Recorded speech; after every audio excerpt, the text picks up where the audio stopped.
We do get cases occasionally where we have given antivenom and there is refractory coagulopathy. For us, for me, I rarely found like the antivenom is not working. I cannot remember like maybe few cases. And then, though we are sharing the same, that's the other point, though we are supposedly sharing the same species and the same use of the antivenom, but we give way more doses than how much. Maybe you have other new species which are not covered. That is what is. So I'm sure if you like in Oman, do you know which types of snakes available in each area? We know. It's available there. I don't think you exactly know what exactly is there. Nobody knows exactly what's there. Well, I mean, we know historic data, anecdotal data. I think in universities, this thing, they have data. We have good data on the type of species that we have in the country. Not published. It is there. Maybe not published, but it is there. The WHO don't have it. Even as grey, they call it grey data, which is unpublished, I mean governmental data. It's not there. It is available. But, okay. But there isn't any specialized herpetologist in the area? There is. Yeah. So they know. They would know. There should be like in Lebanon also. There is one only few published, but there is a good. Yeah, Ashraf, this is another problem in the MENA region.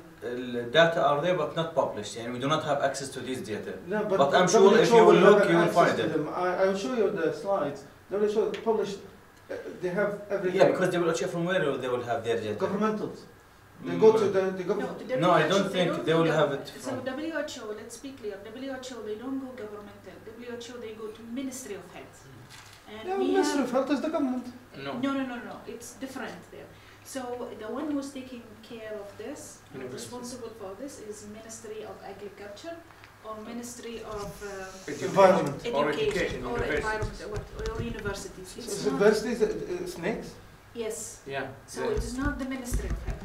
It's the College of Science in the universities usually, and that's the situation we have there in Oman. Yeah. And so WHO are basically reaching the wrong agency to get the information from.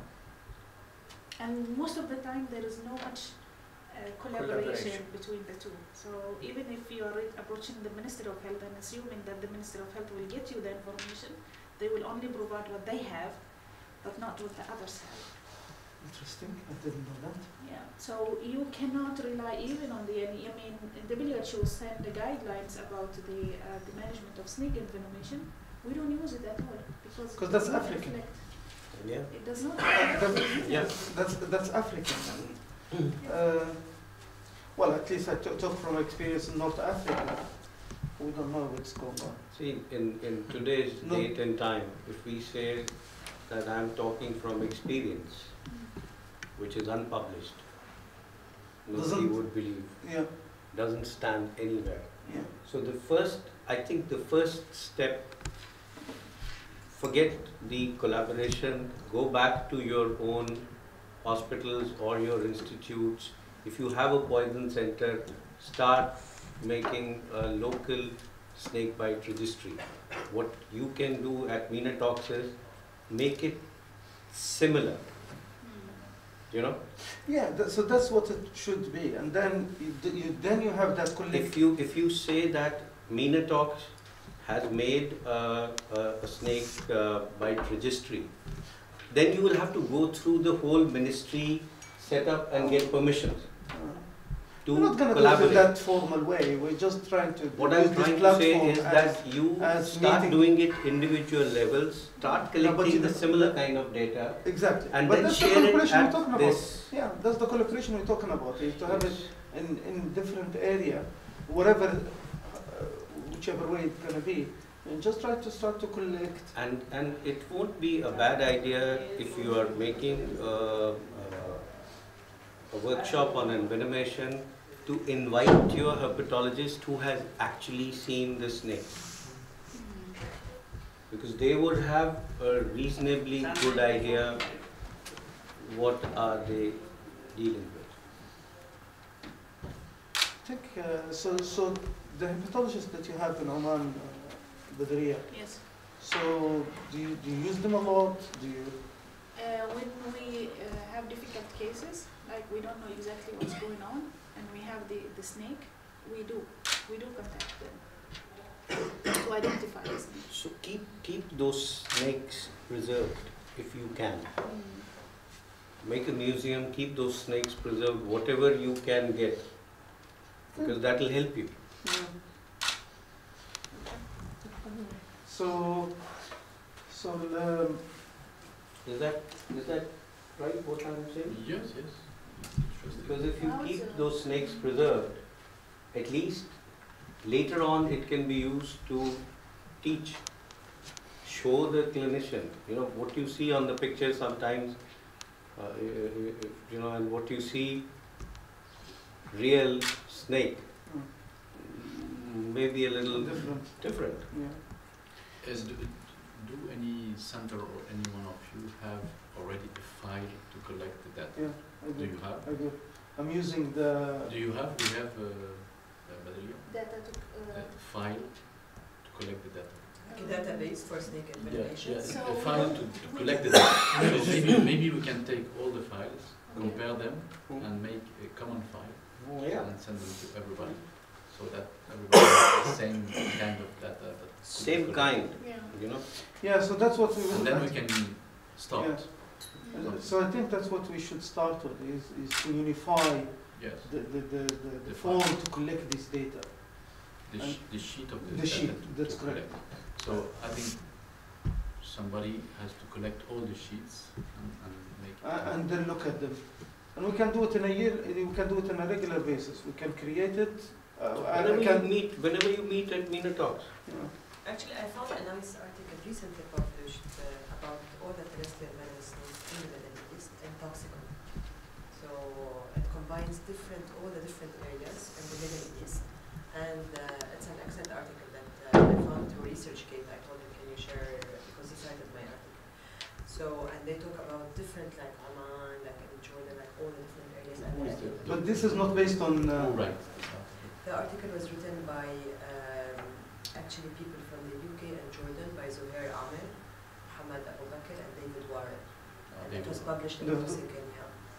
When was it published? It was just published actually. Is this 2020 now, and I asked him to share the Yeah. article. And do they have a list of parameters to collect? Or? Everything. I mean, they have literally I mean, that's a what lot I of was. all the countries. Yes. All with pictures with antivenom from where they're getting it, the complications even. In certain cases. So that's a theoretical. Theoretical. Yeah, I got Very it. interesting. David Wall, I met with him in Australia. I don't know if anybody knows David Wall. You know him, David Warren. David Warren. David Warren. You know him, but who's written this article? David Warren. David Wall. The person from Middle East, Jordan one. Is he a physician? Is he a herpetologist? Yeah. The biology department and the Department of Biological Sciences. So I would think he's a. So he's not a doctor, most pathologist likely. or- So that's what that's the point I'm trying to make. Yeah. No, know- but I think Bruno was right on the spot. This is a theoretical It's a theoretical thing. view. Yeah. It's not based on Data. data. But it's There's based no on data. the published articles and data from other places. in There every is country. not For much. example, I published about Lebanon all what we know about our snakes. Yeah. And then he used Lebanon from you have. Lebanon, and he used similarly from different. I'll tell you example. I'm not and trying to. There is no data. There is no data. I'm telling you. Lebanon you have, and I know you have, and I've read your article. Saudi Arabia they have. Oman they have. They have some. The rest is nothing. I mean, so that's the See, issue. the point which I'm trying to make is, you are a clinician, I'm a clinician. If a person comes to me with a snake bite which is resembling viper bite, I'd say this is a viper bite. And that's it, It's correct.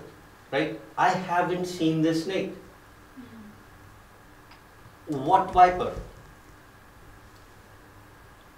You know, why I'm trying to make this issue is because we believed for donkey's years that we have only 4 toxic snakes, but now we have found that there are more. Interesting. You know, there are at least 4 more toxic snakes, and we have no antivenom for them. That's probably tally with what. That's what she was trying to say, that we end up with patients who have persistent coagulopathy. We will still label it as Viper. So when we publish it, it will get published as Viper, and somebody who quotes it will quote it as Viper. Yeah. But it's, what kind of Viper? That is where the herpetologist would come in and tell you, you know, what kind of snakes are prevalent in that particular area. I understand. And then you go from there. What do you think? Yes. I'm right, because if I write neurotoxic and I write that it is cobra, Look, it'll get recorded in the medical sheet as cobra, it will be cited as cobra, but it'll just go as cobra everywhere. Yeah, but Maybe you it need. will be like cobra is causing coagulopathy. Yes, but you need both. But you need That's both. what I'm trying to tell you, this is the problem. No, but you need With both. the physicians, Ashish. most You of the need, you time. need both. You need both. You need the That clinicians and you need somebody. You need both, but you need someone who will identify what snakes are. Yes. We had Ian Simpson who worked with us on this project, and Bob Norris from Stanford. So they went all over the country. They didn't only meet the physicians. They went to the villages. They met these snake charmers, these snake catchers. You know, looked at what snakes were. And then they came out that there are more, which you don't know. So I think the best step now is, I think what we do, we will start with this data sheet with Ria and the guys. We start with this data sheet. And we send it and people start to collect. And whenever you have the opportunity to ask a herpetologist, get him to identify or take a picture. You can take a picture also if you have a dead snake. Yeah. And you Not can't smashed. store it. Not smashed snake. No, even Even see, if for it's them, smashed, even they if can- it is smashed, Yeah. even if the head is smashed, No, no, they can the- identify the by body, the yeah. scales. Yeah. So if you have a good picture, they can sometimes, but obviously if you have a snake in front, then it's better. But we have to start from one point. At one point. If we don't start, You'll I just think- keep yes, discussing. We'll be at the same point next year. So we You know, have to start. one of my I think the easiest is to start by sheet. Sheet, and yeah. So maybe you, Ashraf. I will start it and I will send it to everybody to everyone. edit it. I have it, so I'm just going to send it to you. Send it. Yeah, but maybe first all the people can send you their own sheet. Okay. Okay. You But have Ria, one, do you want to Helena? send me yours? You have one what- sheet to collect that. The sheets? The sheet. Uh, Saudi and we don't have across all Lebanon. But you have one you. I have one what appears on our center. Okay, can you send it to Ashraf? Can you send it to me? Yeah, it's I already have the article. The details are Make an all announcement. Send it to him. So Do you mind? all will send you their own sheet, Yes. and then you can make a common sheet Okay. by taking all the parameters. Variants. Yes. And then Send you it. send it to everybody. We criticize, Yeah. we give our opinion, and Yeah. we send it back to you, and then you We make the start- final version and you send it to everybody. Yeah. So that- collect data. Yes. So the ones that I know it's limited because one center, but this is was done in collaboration with herpetologists, which is the best one in Lebanon, and we know about all our like spiders or snakes or lizards or so. No, probably it's good, but he has to say it's applicable everywhere. Correct. That's the important thing, what you just said, applicable everywhere. Now, if you write that you want to do some fancy coagulation parameter as a data collection, may not work. So you need to know what is available where and what can easily be done across the board. So that is again important. Yeah. Let's say somebody says thromboelastography for every patient who comes with coagulopathy. May not be available. No. It's true. Just not, Okay, so it was a good introduction. that's a very good introduction, actually. So now we can maybe start with different lectures. make them more interactive. So we'll make it, so how 20 minutes? Yeah, take your time. So welcome everybody, just for the snake information. This is the second year we do this, and hopefully we'll carry on doing it. Every year it's an important issue that's not only in the Middle East but worldwide, as you're going to be probably aware. That there are more than 3,000 species of snakes, 250 are of medical importance, and WHO classified them of category 1 and category 2 based on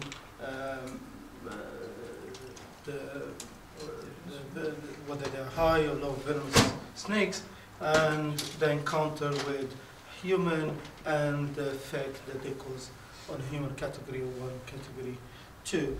And as just we tried to discuss earlier, the Middle East in somewhere between, every country have between 4 and 9 medically important snake species. So we are not as bad as Southeast Asia or Sub-Saharan Africa or South America, but nonetheless, we have our own share of bad snakes. So in terms of the types of venomous snakes, I'm going to concentrate today on the Lapid and Vibridii because this is what we have mainly here. So the Elapids, as you know, the cobras, the mambas, the coral snakes, they're typically neurotoxics, but not exclusively neurotoxics, short front-fang snakes. The Vibridii, they have two, the true vipers and the pit vipers, hollow long hinged fangs that inject and withdraw. They are commonly necrotizing, hemotoxic, and anticoagulant. However, you do have anticoagulant, necrotizing, and hemotoxic, but you do have the neurotoxic ones. Example, the Mojave rattlesnakes. Sorry. So, in terms of just a bit of definitions, the venoms is a mixture of toxic proteins and peptides, and the toxin is a pure toxic substance with natural origin. Snake's venoms is a product of protein synthesis, and it's a mixture of enzymes and toxins. And there are about 20 types of toxin known, and there are so many unknown yet of toxic enzymes. Some of them are very specific. They go and target specific areas in the body, and they don't touch others, while others have effect on different areas. And it's so the snakes. So the function of this venom is three things: acquire the prey, digest the prey, and defense against enemies. So this is extremely important because in no way in the evolution of the snake that the venom being produced to cause consumptive coagulopathy. That does not serve the snake purpose in any way, shape, or form, because what you need, the snake need if you need to kill, to eat. So the effect of that hemotoxic effect of the snake bites, compared to on a small prey like a bird, it's completely different from a bite on a human. The effect on a small prey is sudden thrombotic effect that will kill the prey instantly, while in human it can be a consumptive coagulopathy which will carry on for days or hours and days. So the effect is different, so that we need to understand. The other things which is important, like some classifications, we say elapids are neurotoxic and Vibridii are hemorrhagics, which is a completely wrong definition, because some elapids have both local toxins and hemotoxics, and vice versa. Some of the Vibridii have neurotoxins. So the notion that elapids are neurotoxin and Vibridii are hemotoxic, hemorrhagic is a completely inaccurate classification. So neurotoxins mainly are elapids, but as we said, they are in the vipers, like the Sri Lankan Russell vipers and some European adders, the multiplayer snakes. They have neurotoxins, and it's very unique.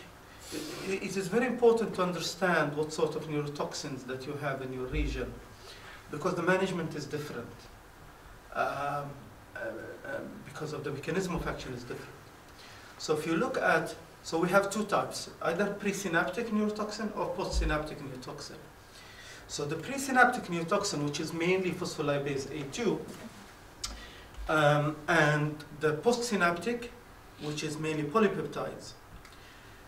So talks about the presynaptic neurotoxin. What they do, they come attached to the presynaptic membrane, enter into the cell, damage the synapses, release the acetylcholine, causing a surge of acetylcholine, depleted, followed by paralysis. That process is irreversible. As soon as it starts and the damage happens, it is, as much as you give antivenom, it's not going to work. And you just need to wait for the axons to start to repair, which takes days, weeks, or whatever. In reverse, the postsynaptic, they block the receptors on the postsynaptic membrane, so they stop the acetylcholine from working. So displacing the acetylcholine from that receptors will give you a recovery. So giving antivenom, anticholinesterase, which some people try, will help, is a form of a treatment. So that's an extremely important distinction that one has to make when looking at the neurotoxins. So presynaptic neurotoxin usually take more than an hour to develop by the toxin to reach the motor in the plate and start to work. And as we said, this is the damage cannot reverse. If damage starts, you can't reverse it. And good example, your crates, your tiger snakes, and taipans. The postsynaptic neurotoxins, she mostly talking about the cobras. They are polypeptides, bangarotoxin and cobra toxins. And as we said, they attach to the postsynaptic membrane and they block the receptors. You displace them, you get some recovery. Now it's been, I don't know from experience of the panel here, but it's been postulated that the paralysis you get with the presynaptics tend to be worse and more severe, and probably that has something to do with the way that they damage the synapses completely. However, there's published data now with the cobras that they are life-threatening. Paralysis has been documented with the postsynaptics neurotoxins. There are other two types of neurotoxins, dendrotoxins and fasciculins, and a good example for those is the mamba, the black mamba, the African black mamba, where they work synergetically. So the dendrotoxins will do the presynaptic effect, they will go into the cells, they damage the synapses, they release acetylcholine, and the fasciculins will block the anticholinesterase, so the surge of the acetylcholine will continue, and that will give you the paralysis. It augments the paralytic effect. There is the Taiwan, the Chinese branded crate has a unique neurotoxin that anybody knows what is it? It has both the pre and postsynaptic neurotoxins. And this is a unique thing for the Taiwan branded crates, or Chinese branded crates. Time of onset of paralysis, as we said, it may take more than an hour. It usually starts with tingling, numbness, sensation, then the cranial aid first to start to get affected. Bit of ptosis followed by ophthalmoplegia. 6 nerves usually start to affect first, and it progresses from there on. And then it starts to lose your reflexes, and you start to have respiratory depression, and death. And this is the best example how so it started your ptosis, your ophthalmoplegia left the 6th nerve palsy, faceless or expressless faces, and then fixed dilated pupils. So that's pretty much about neurotoxins. Then you have the myotoxins. And the myotoxins, you have the two types. So that you have the local and you have the systemic. Systemic is associated with potential, it's devastating and lethal. And the locals, it works on different effects. Before that, we ought to say, not only skeletal muscles get affected by myotoxins. Although smooth muscles very rarely get affected, you have the cardiotoxins. There have been documented cases of severe cardiotoxicity and cardiomyopathy following snakes and venomation. Though it's not clear whether that's a direct effect or indirect effect of being sick and etc. Having said that, so there you have the local myotoxin and the systemic myotoxins. The local myotoxins, the most important, the snake venom metalloproteinases, which we're going to talk about later, which have both direct and indirect effect. So it causes damage to the muscles by this myotoxicity, plus the edema and the ischemia surrounding it, and the hemorrhagic effect on capillary leak. It will give you the indirect myotoxic effect. Local myotoxin cause damage to the basement membrane. The systemic myotoxins, they don't do that, and there is some differences, and we'll show you it later how that's important. And then you go to the systemic myotoxin, and there are two types here. The ones which are pure myotoxins, they go systematically, but they don't affect anything else apart from the muscles. And the phospholipase A, which affect both. The presynaptic neurotoxin also have an effect of the muscles. Now, it's been postulated that the pure myotoxin is more associated with more severe rhabdomyolysis and muscle damage effect because the presynaptic, the mixed, they have the diluted, the acceptors of the enzyme, the enzymes are different, so and they don't cause damages on other organs or other tissues, so you get a diluted effect on the muscles. Not sure how true is that.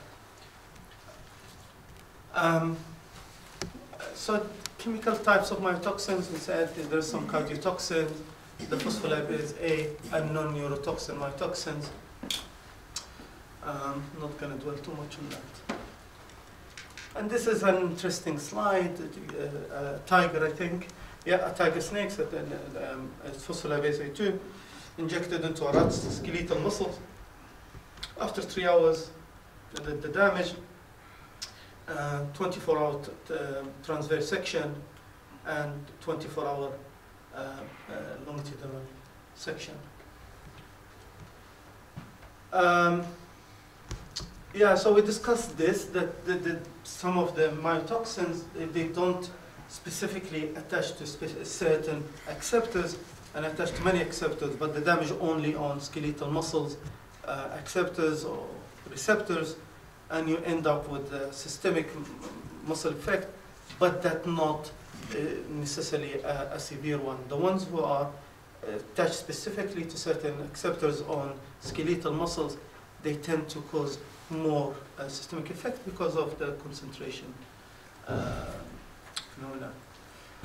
With systemic effect, the basic membrane remain intact, so regeneration is muscles can occur.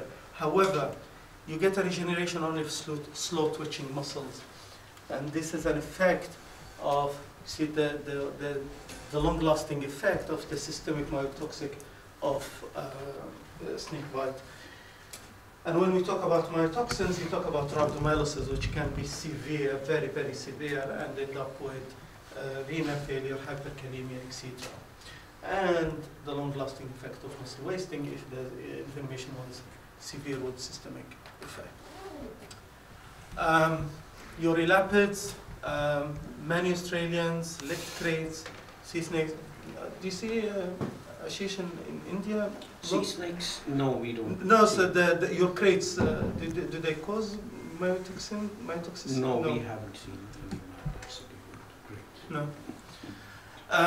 The vibridii, some Americans, rattlesnakes, or American colleagues, myotoxic effect is a lot.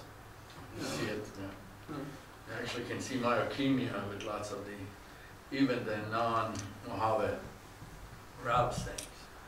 They do. Yeah, and you see muscle breakdown. CK goes up all the time. Yeah. Talking about the hundreds of thousands of this. What was that? The CKs. CK goes actually in the tens of thousands, not hundreds of thousands. Okay.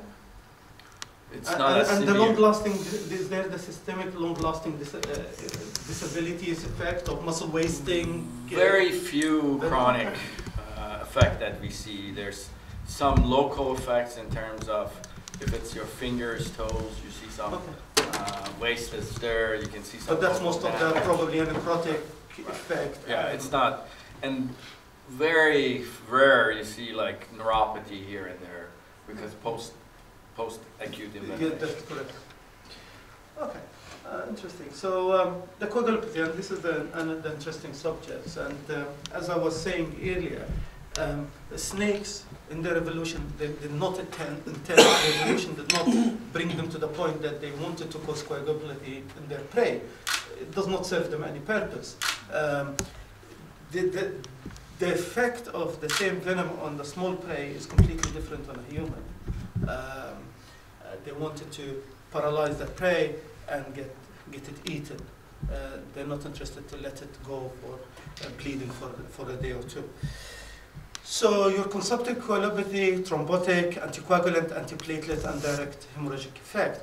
And you can find a single toxin which has two different effects and augment its action. We'll talk about it in a minute. Most species have hemorrhagic effects, hemorrhagic toxins. So, for example, the metalloproteinase prothrombin activator of the Ichthys species has also a hemorrhagic effect. So the concept started the concept of coagulopathy, activate the prothrombin activators, that the coagulopathy, the consumption. Meanwhile, the hemorrhagic cause the damage to the blood vessel wall, give you a shear stress effect, and that will augment the bleeding. So you get worse bleeding. And in a study, they compared the efficacy or the potency of the prothrombin activators of the Australian elapid and the Ichthys, found that the potency of the prothrombin activators in the Ichthys much more potent than the Australian. However, the bleeding is worse with the Ichthys than with the Australian elapid, and they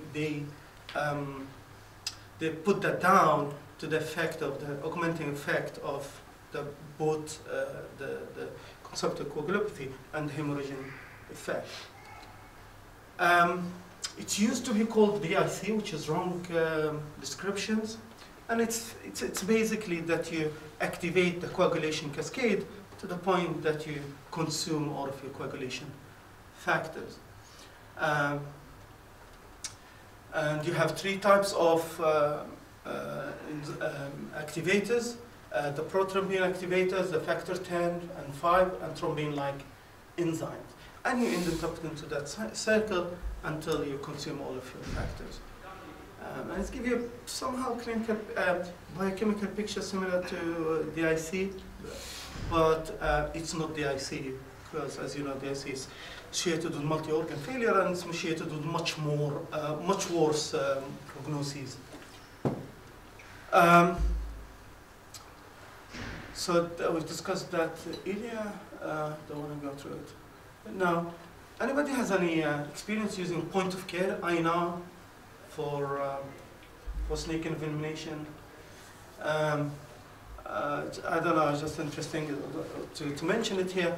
It should not be done in snake envenomation because of the fact, and this is proven. There's a couple of studies on this. Because of the fact is the laboratory tests on INR test the clot formation. So you get the blood, you get the plasma, you add to the tissue factors, and then measure the time to form a clot, and that's what you need. But when you use the point of care, it will give you they will add the tissue factor, and then they will add a substrate, which is electro-substrate, something substrate. And then they see the cleavage, the thrombin cleavage of that substrate, and they measure that. And that's the wrong way of measuring INR in this situation, because thrombin is always there. But you don't want the thrombin, you want the clot. So it gives you a wrong reading, and it tells you it's normal, while it's not normal. So point of care of INR is pointless. Sorry to mention that as well. I thought it was a bit of an interesting point. Although you might be bitten by snakes who has hemorrhagic or hemostasis effects, not all of them can give you the clinically significant bleed. Some of them get unseen. And this activity of the bleedings might cross over with the necrotic effect, the cytotoxic effect. You get bitten here, there's some necrosis, you have direct effect on the blood vessels and start the oozing. And as soon as the systemic effect of coagulopathy or the antithrombotic or the antiplatelet aggregation, you start this get worse and worse. In terms of necrotoxicity, not well understood, but it probably is related to phospholipase A2 and the metalloproteinases, which has several reaching effects, so we're going to discuss briefly in a minute. And also the secondary effect. It used to be thought that the necrosis or the local effect is not of a significantly clinical importance, but that was, again, a misconception. It has a major devastating effect on the life of the person who's getting bitten by venoms, which has a local necrotic effect, not only from an immediate clinical point of view, where you have fluid shift and you have hypotension and shock, infection, which can be devastating. You end up with severe morbidity and mortality. And for these areas where the most snake inflammation happen,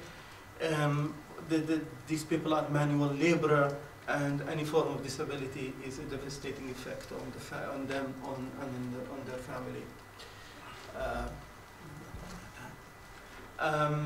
So, and as you know, there are several snake species who are linked with local injuries, and that span the whole 4 species that we have.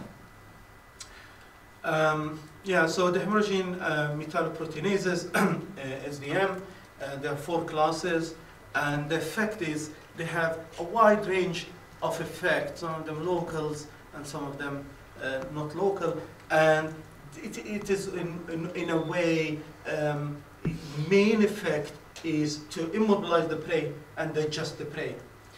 And another interesting fact is that the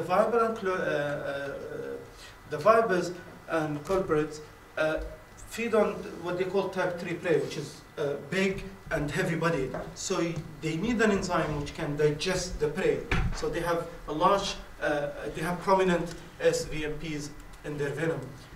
The elapids, they usually tend to feed on elongated low volume surface to ratio. And for that, they don't need to a potent SVM to digest the prey, so it's not a prominent toxin. And we talked about the effect of the CMV. They damage the basic membrane, cause local hemorrhage, shock and secondary effect, ischemic change, and direct and indirect injury. I think finally the renal toxicity, again, there are some renal toxins, and it's been proven that there are some renal toxic enzymes. However, from experience, from anecdotal evidence and from some literature data, the most prevalent is a secondary effect because of the shock, the infection, etc. And the pathology is varied between acute tubular necrosis to bilateral cortical necrosis in severe inflammation. I don't know if we have a Turkish. No, we don't. So just for interest for the people here, they have in Turkey. They have mainly the vibers. I think they have 11 vibers types, and they have the one cobras more than the cobra. In terms of the vibers, the procoagulants and hemorrhagens, that's the main toxins, and their neurotoxic is postsynaptic neurotoxic.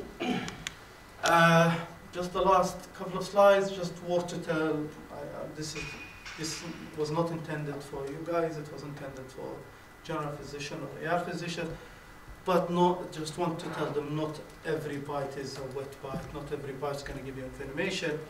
There's some studies suggest up to 80% of soft-scale viber inflammations are dry bite. And there's a lot of various reasons why can that happen. So not every bite has to be given antivenom. And unfortunately, for our colleagues from the West, the cultures in the Middle East and here is when a patient comes, you want to do something, and you show the family that you're doing something. And this is huge impact on the decision making for the doctors. So when somebody comes with snake, to come to the family and give it to teach them, oh, this is a dry bite, it's nothing, we'll wait and see. You are unlikely you're going to get somewhere with that. And if anything happened later on, it's not like you've evidence-based your decision. You made a mistake. And that has an influence on decision making. And I was with Patria just recently in the emergency Society of Emergency Society, the Emiratis one. Emirates Society of Emergency Medicine. Yeah, we did a track on toxicology and we talked about inflammation. And after that, 3 people came to me, 3 doctors who works in the peripheries of the main cities, and they told me that they had same experiences, copycat. Inflammation, dry, no symptoms, whatsoever. And all 3 of them, they gave an antivenom. All 3 of them. And then I asked them, all 3 of them. And then I asked them, I mean, I just tried to elaborate, and they all say the same. It's a family pressure or something down that line. So it's a way to go. I think we've discussed this. I don't need to dwell about this too much.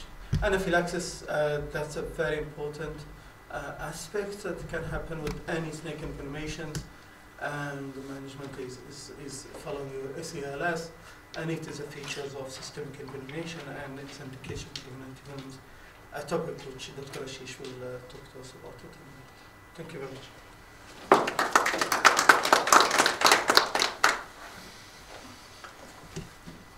I'm sure you don't have any questions. I'm sure you. Just going to kind of some of the slides I'll rapidly skip through. Touch our life in Southeast Asia, every possible way. Worshipped as God in India, and yesterday was Mahashivratri, where you worship actually snakes, right?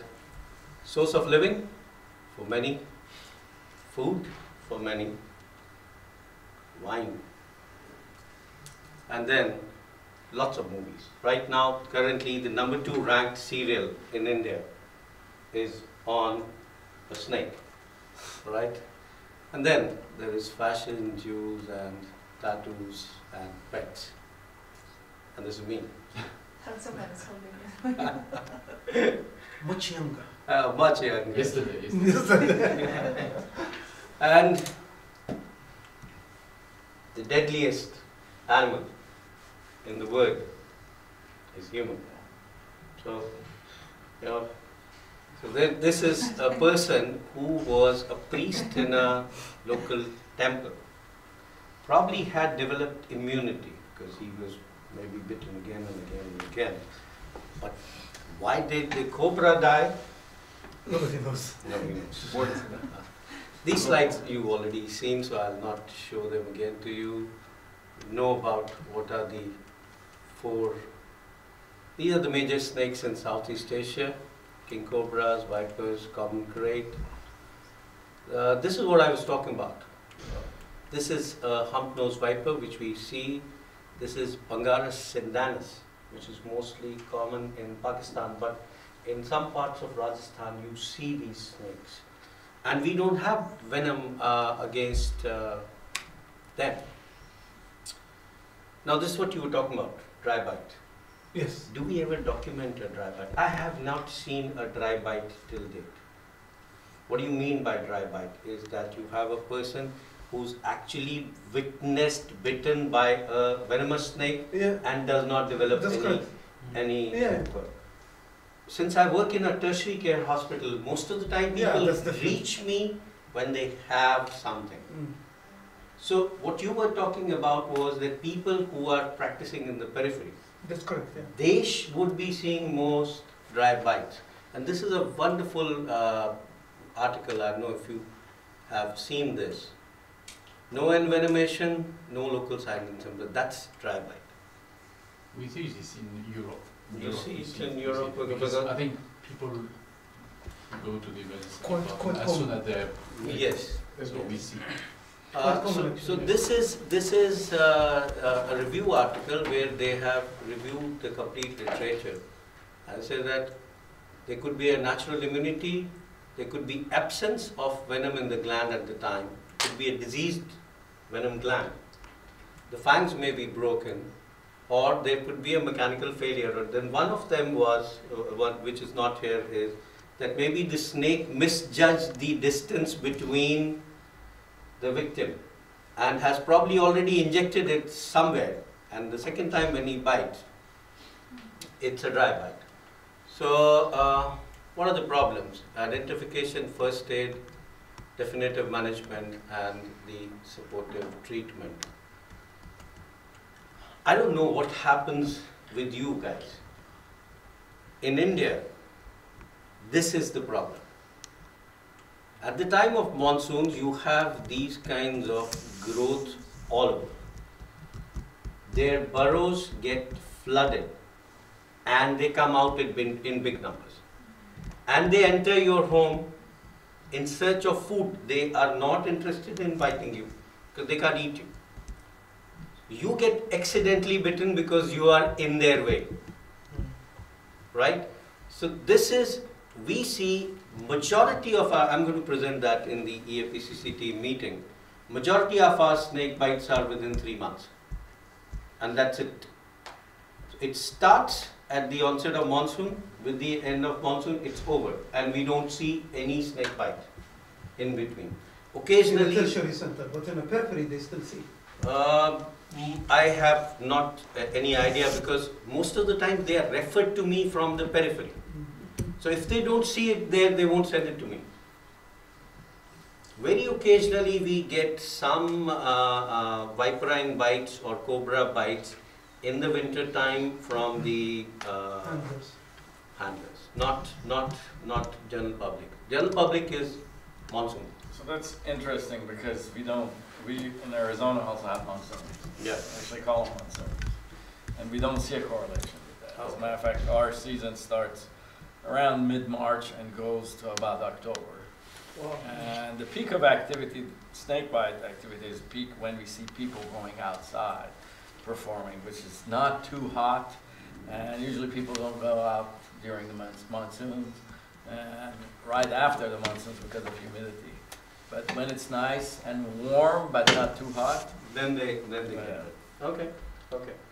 Now the first principle is identify your susceptible population. For us, it is males, rural more than urban, workers in the field. Most of the times, in one study from Bhaviskar, most of the times the people who are harvesting time, that's where you get bitten. You either get bitten on your left hand, and he showed at one particular meeting that he got in an hour's time 3 women who were harvesting, and all of them were bitten on the left. Because what happens is when you grab the wheat or rice and you want to cut it, so you end up grabbing the snake. or touching the snake, and that's why your left hand, with the right hand you are kind of, so you need to identify. For us, for me, in Chandigarh, it is this, construction site workers. Most of the times, because they have they are staying in small makeshift rooms, and no doors, no nothing, they're sleeping on the floor, and in the monsoon time, the snakes also want to come out and be on a dry land, and that's the dry area, the floor where they are sleeping. So that is where they get, or workers in the forest. We don't have any big forest nearby. Sometimes we get from the forest in Himachal victims, and that is occasional victims during the other times. So that's interesting, because I just reviewed about 1,000 envenomations, recent envenomation. In the U.S., it was sexy. What I call trash bias gets replicated all the time, and it was we had this derogatory 7T, testosterone, intoxicated, tequila, nonsense, really. That because it was sexy, everybody reproduced it. Yeah. I looked at our data, and our data shows that these are people who are doing landscaping, golfers, gardeners, hikers. So ours is also, to a large extent, people who are doing what I call industrial activity or work activity, and then leisure activity. I actually presented that about 3 years ago it was in Dubai. It was the International Society of Occupational Health. At that conference we presented. But in the US, the same trash gets recycled and regurgitated all the time. But we have a lot of our army in the area, which is dealing with, and it's if you know the Maoist area, the right-wing area in the eastern part of India, lots of forests there, and the terrorists are hiding there. The police and army is behind them. So all three get exposed. So all three the terrorist comes to your hospital? We treat I'm a it. terrorist. Well, we see, I don't know who you are, right? If you are here with me as a patient, I have to treat you. You might be a terrorist, I don't care, right? They don't have a bandana, say I'm a terrorist. Now this is again, which is very important. I think when you're making a sheet, you should know this, that you need to include comorbidities. Most of the time, the armies, the policemen, they are active people, they do not have so much comorbidities. Construction site workers, who will work at a construction site? A person who is healthy. A person who's got diabetes, hypertension, coronary artery disease is not going to go and work there. So, but if you have comorbidities, this is again important, the part between what we looked at, our data, that if you get bitten on the foot or on the hand versus you get bitten on the ear or on the scalp, you're likely to have more severe inflammation, right? So this is what we realized, that near the face, you're likely to have more severe inflammation. Then you have individual sensitivity, the species, and then the secondary infection. What kills most of the patients with viperine bite is not the bite itself. It is renal failure and it's the secondary infection. Principle number 2, snake identification is difficult. You try to identify snake whenever it is possible. They run away, they bite at night, so they get killed, crushed, so sometimes, but if you have a snake which is brought to your ED, preserve it. Preserve it and send it to a herpetologist or maybe a picture to them. Have you had somebody brought you a live snake?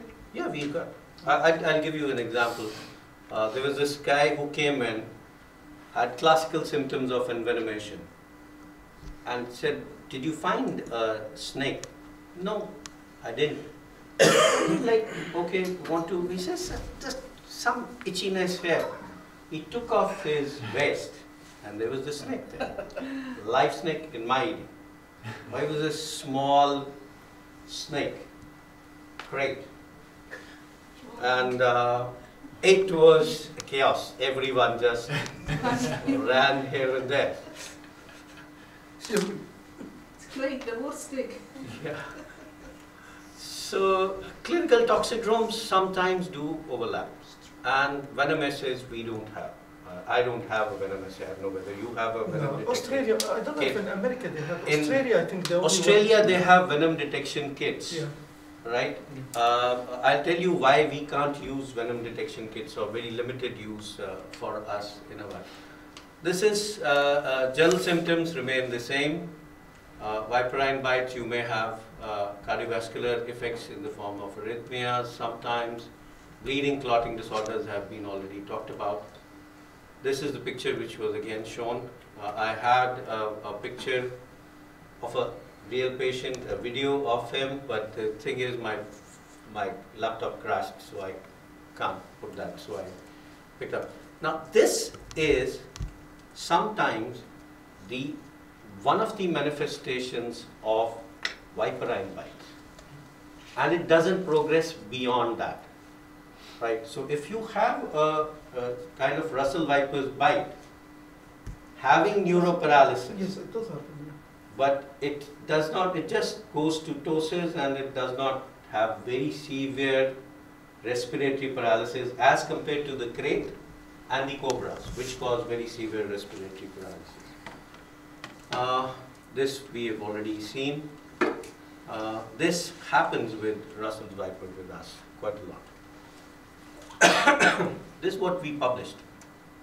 I don't know if any one of you ever read this paper or not. We published it in Endocrinology, that in the chronic phase, following a Russell's viper bite, there is something like a Sheehan syndrome, which these people develop. It's initially a hemorrhage, and then they go on to develop these kinds of manifestations. So we did a study over 3 years' time, collected all kinds of viperine bites, followed them up, and found that there is a definitive evidence of pituitary dysfunction.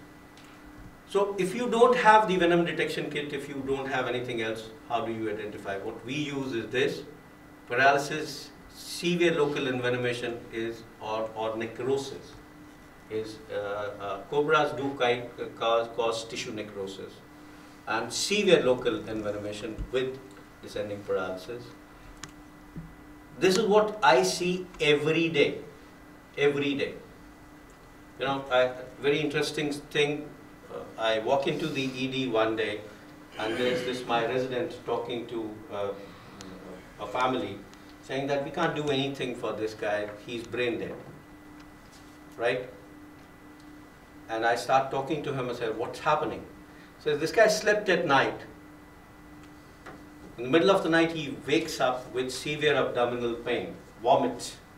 And the wife says, maybe you've eaten something, you know, which was not gelling with your GI tract. So you go back to sleep, gives him something, and goes back to sleep, never wakes up in the morning. So this patient had dilated fixed pupils, no doll's eye, cold calorie negative. And they were sending him home, that this guy's brain dead. So hold on, give him anti-snake venom, put him on a ventilator, and 96 hours later, he walked out of the emergency. So a person who was declared brain dead was not brain dead. He was just having severe ocular paralysis. And that's why you were not getting anything which was, his brain was intact. Nothing wrong with his brain. But if he was not given ventilation, he would have died. And it would be hypoxic kind of death. We had one death in hospital in a crate bite victim. We ran out of the ventilator, so we were giving them manual ventilation. The person who was doing that fell asleep for 2 hours. And that lady went on to develop severe hypoxic damage of the brain. She was put on ventilator and things like that. She never recovered, and she died of complications of ventilation rather than the snake bite itself. But she had suffered, we had an MRI done, she had a definitive evidence of hypoxic brain damage. So, Ashish, are they bringing you the patients then within a period of time? I'll come to that. That they're not hypoxic? No, no. Rhabdomyolysis, I'll talk about that also. Renal failure, rhabdomyolysis, it could be sneeze snakes, could be Russell's viper, shock, bleeding, coagulopathy, renal failure, and severe swelling, local swelling is viperide, and then some amount of neurotoxicity may be there, as I said earlier. This is very important. First aid, what are the guidelines? Hardly any guidelines. This is a review article published in Tropical Medicine. It says definitive evidence is this: splint, rest and avoid movements. That's it. Just splint the limb. What is a natural reaction if you have somebody running after you? You run. What is the natural reaction if somebody bites you? You want to get away from that place, and if you know it is a snake, you want to run as far away as possible. When you start running, that's when the damage starts happening. So you have to splint, rest and avoid movement. Now this is pressure immobilization is written here, but you have to be very careful. You don't want to very tightly tie a tourniquet. Because just for your colleague, in America, this no. What? The pressure embolization. Yeah. It's a We do no. not This do is that. correct. No, we still say, but no There is a tourniquets. position statement. No tourniquets, On pressure because embolization. tourniquets can cause. No, even pressure embolization. This is the Australian one. In America, they have a position statement Yeah, we don't do it. because of the local necrosis. Yeah, I'll talk about that in my. Yeah. So then there are these two new things: topical nitric oxide inhibitor and trypsin injection locally. But there's, as far as possible, don't do anything in the field because you don't know what you'll end up with, right? Why I was telling you it is important to involve the herpetologist and know this is the data which has come from India, from the snake park in Chennai. Now they milk these snakes and they find out how much is the maximum amount of venom which is there, after a week or after a month, whenever they milk them. So you find that Indian cobra, it is 60, common krait is 20, Russell's viper is 63, and saw scale viper is less. So maximum around 60 milligrams is with cobra and viper. Why is that important? It's important because when you want to devise your anti-venom properties, you need to know what exactly you want to give and how much maximum. Although the fatal dose is just 12 milligrams and 15 milligrams. But you want to neutralize what the snake can inject maximally. And that's where your herpetologist will tell you. And then you can decide, based on the calculation, that how much of venom would 10 ml or 1 ml of your anti-snake venom neutralize. So that's how you make the calculation regarding the doses. So Indian snake anti-snake venom against cobra and against Russell's viper, 1 ml will neutralize 0.6 milligrams. So if 1 ml neutralizes 0.6 milligrams and you have 60 milligram as the maximum dose, so you need to give nearly 100 ml. That one vial is 10 ml and you give 10 vials. That's the way calculation was done, right? But you need,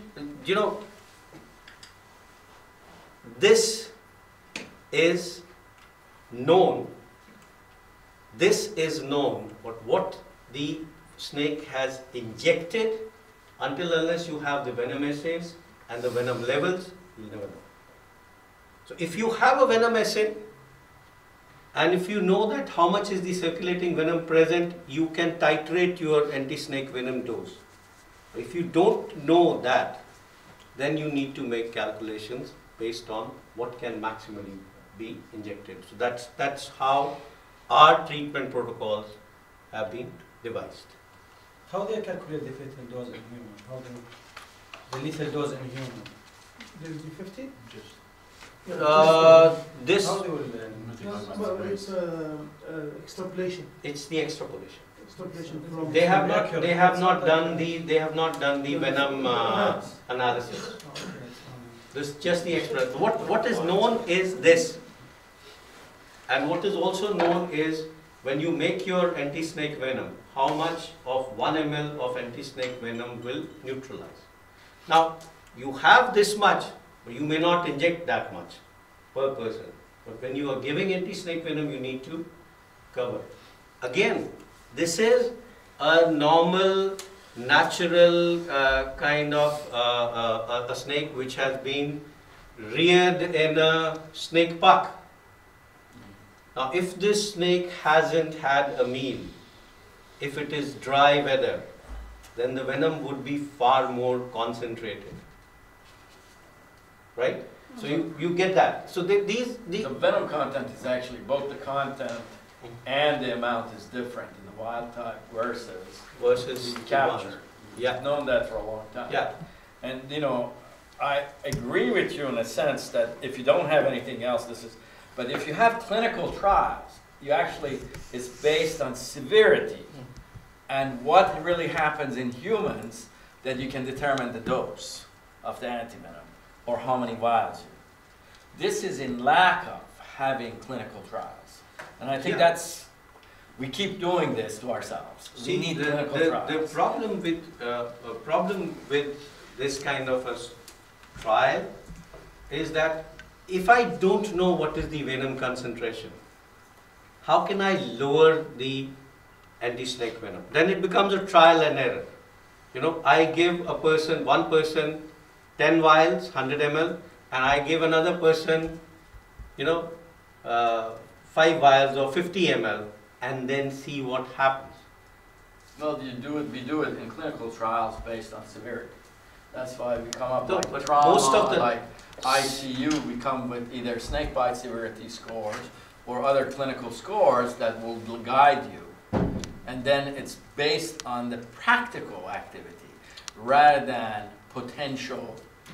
Okay, I slightly differ from you on this.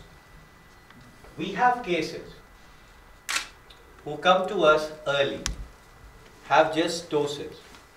We give them anti-snake venom, and within 2 hours or 3 hours, they go down to in spite of giving them 100 ml of antivenom, they're going down. And they go down to develop severe paralysis. Right?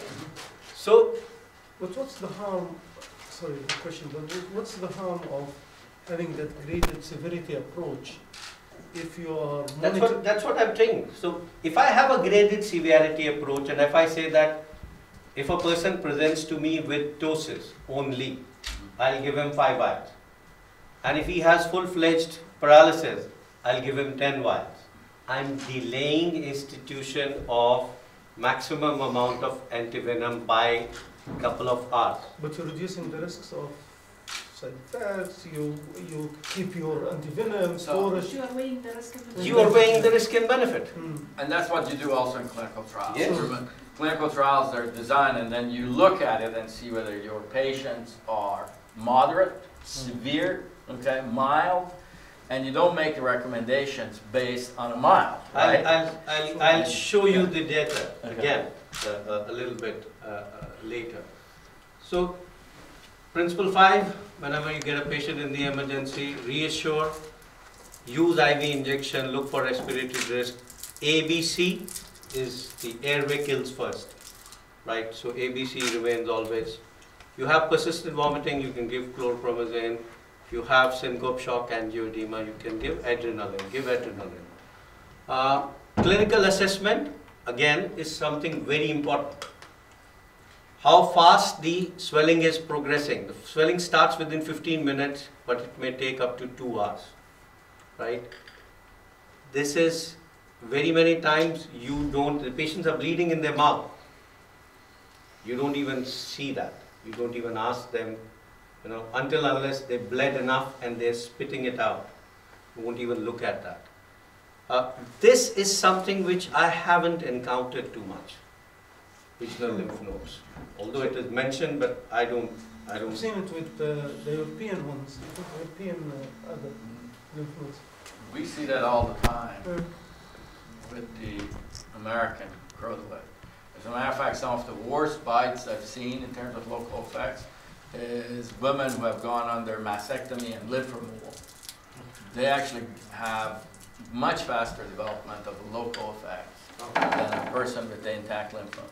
I haven't seen too much of sea snakes, so I don't know how much trismus and generalized muscle weakness, because we stay way away from the sea. This is what I was talking to you. Whole blood clotting time has its problem. But in a clinical setup, this is probably, we've done trials, my colleague has done trials on thromboelastography and measuring INR versus the whole blood clotting time. So if you have, you talked about the point of care, we don't use point of care, use lab INR. And lab INR, if you can get done, is more sensitive. But as you said, that if a person comes to you early, may not have developed consumptive coagulopathy. May still be in the phase where the coagulation is going on and they, all the factors have not been consumed till now. So your whole blood clotting time may be normal. In the initial phase of a viperine bite. But you need to repeat it. You need to repeat it. So that's very, very important. Always examine urine for both hematuria and myoglobinuria, because viperine bites can also cause IV hemolysis, right? So that's antivenin, we all know this. This is what I was, 1 ml of antivenom. These are studies which have been done over a period of time, and 1 ml neutralizes 0.6 milligram of cobra and 0.6 milligrams of Russell's. So if it is 60 milligram maximum, you give 100 ml. These are the indications for giving this.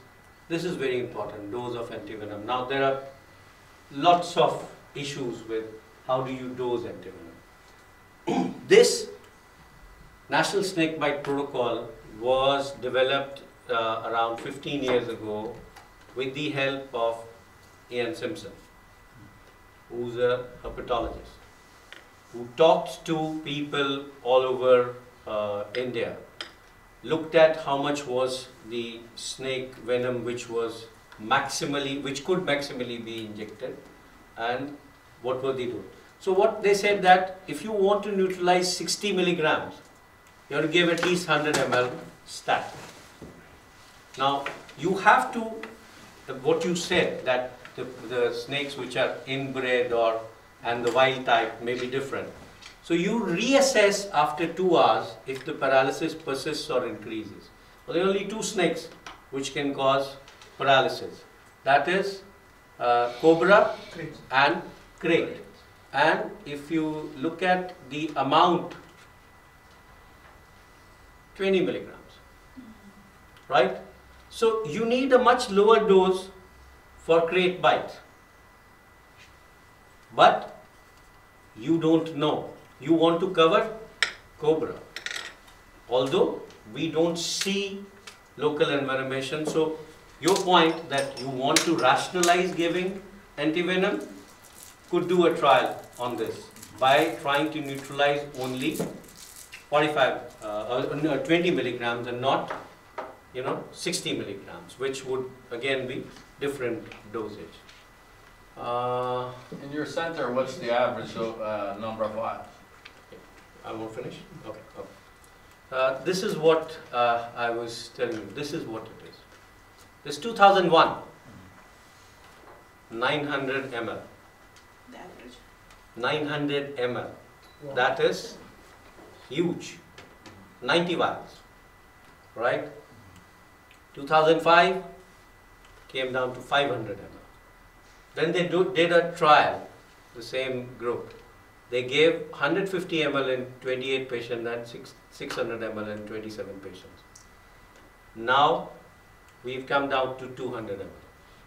Because that's the guideline. It says that you give 100 ml up front, right?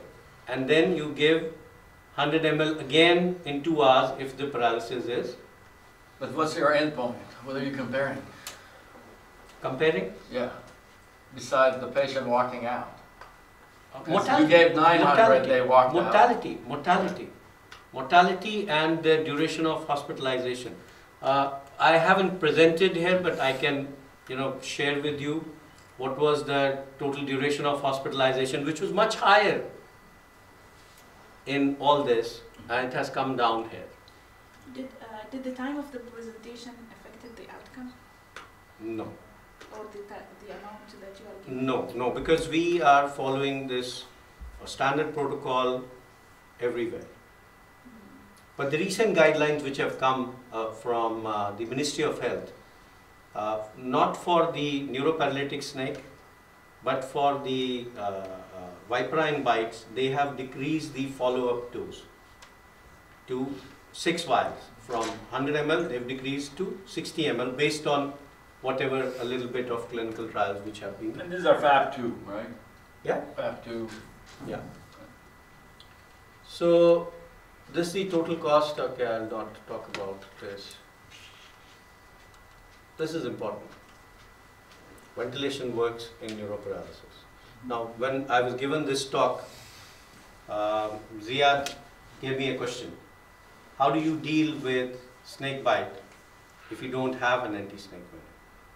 Now, you talked about the crates causing the presynaptic destruction of the nerve terminal. There have been studies which have been conducted in Sri Lanka, and they've shown that the nerve terminals take anywhere between 72 to 96 hours to regenerate. So you don't have an anti-snake venom, don't do anything. Ventilate them. They'll come back, right? With the anti-snake venom, the average duration of ventilation in a crate bite is around 36 hours. So if you want the nerve to regrow, you might have to ventilate them for double or slightly more than that. And then there'll be associated complications with ventilators, right? Long-term ventilation. But if you have nothing to offer, just ventilate. And why ventilation works in a crate bite victim?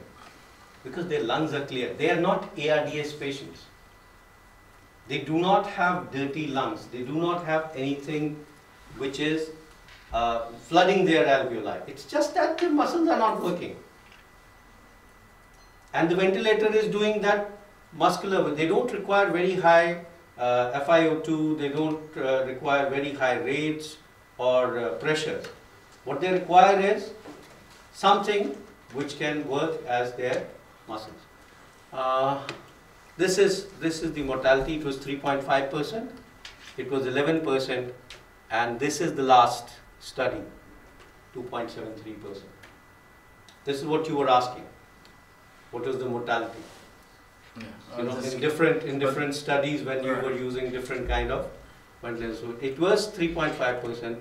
There in this group where they were using high dose of antivenom, the mortality was more.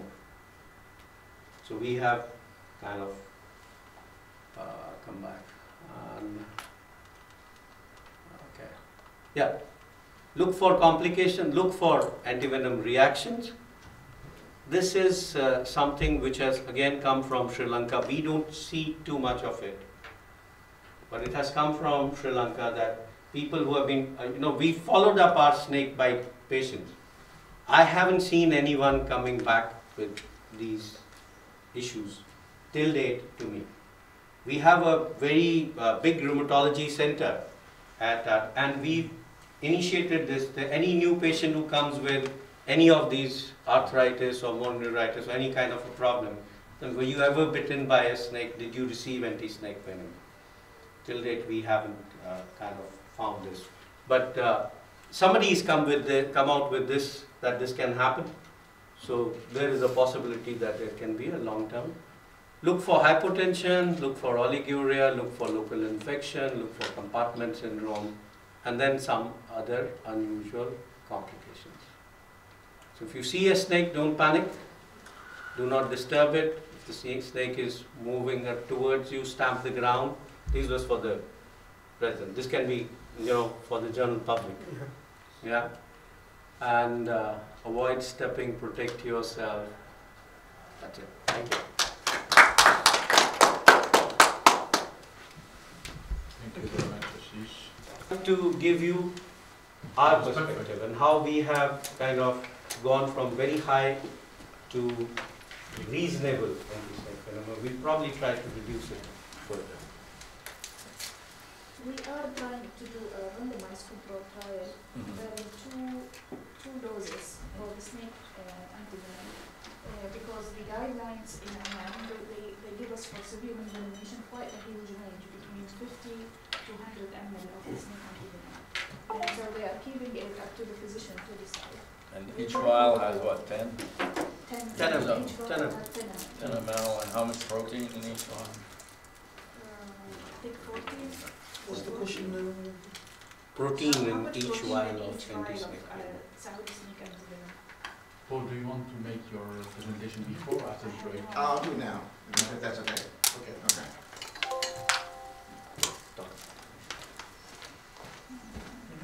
Unless you want to take a break, I want to answer.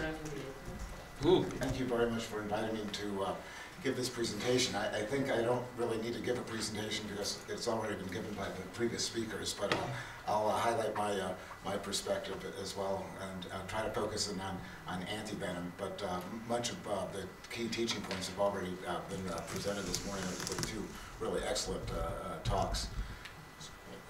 So I'll just start off with this slide about the cost of anti-venom. So in the U.S., which is my experience with treating snake bites, most people who are bit by snakes don't die. So that's not the endpoint that we deal with in the U.S. In fact, the number of fatalities from snake bites each year is just really a handful. I think they've made estimates of maybe 10 or fewer people from around the U.S. die from snake bites each year.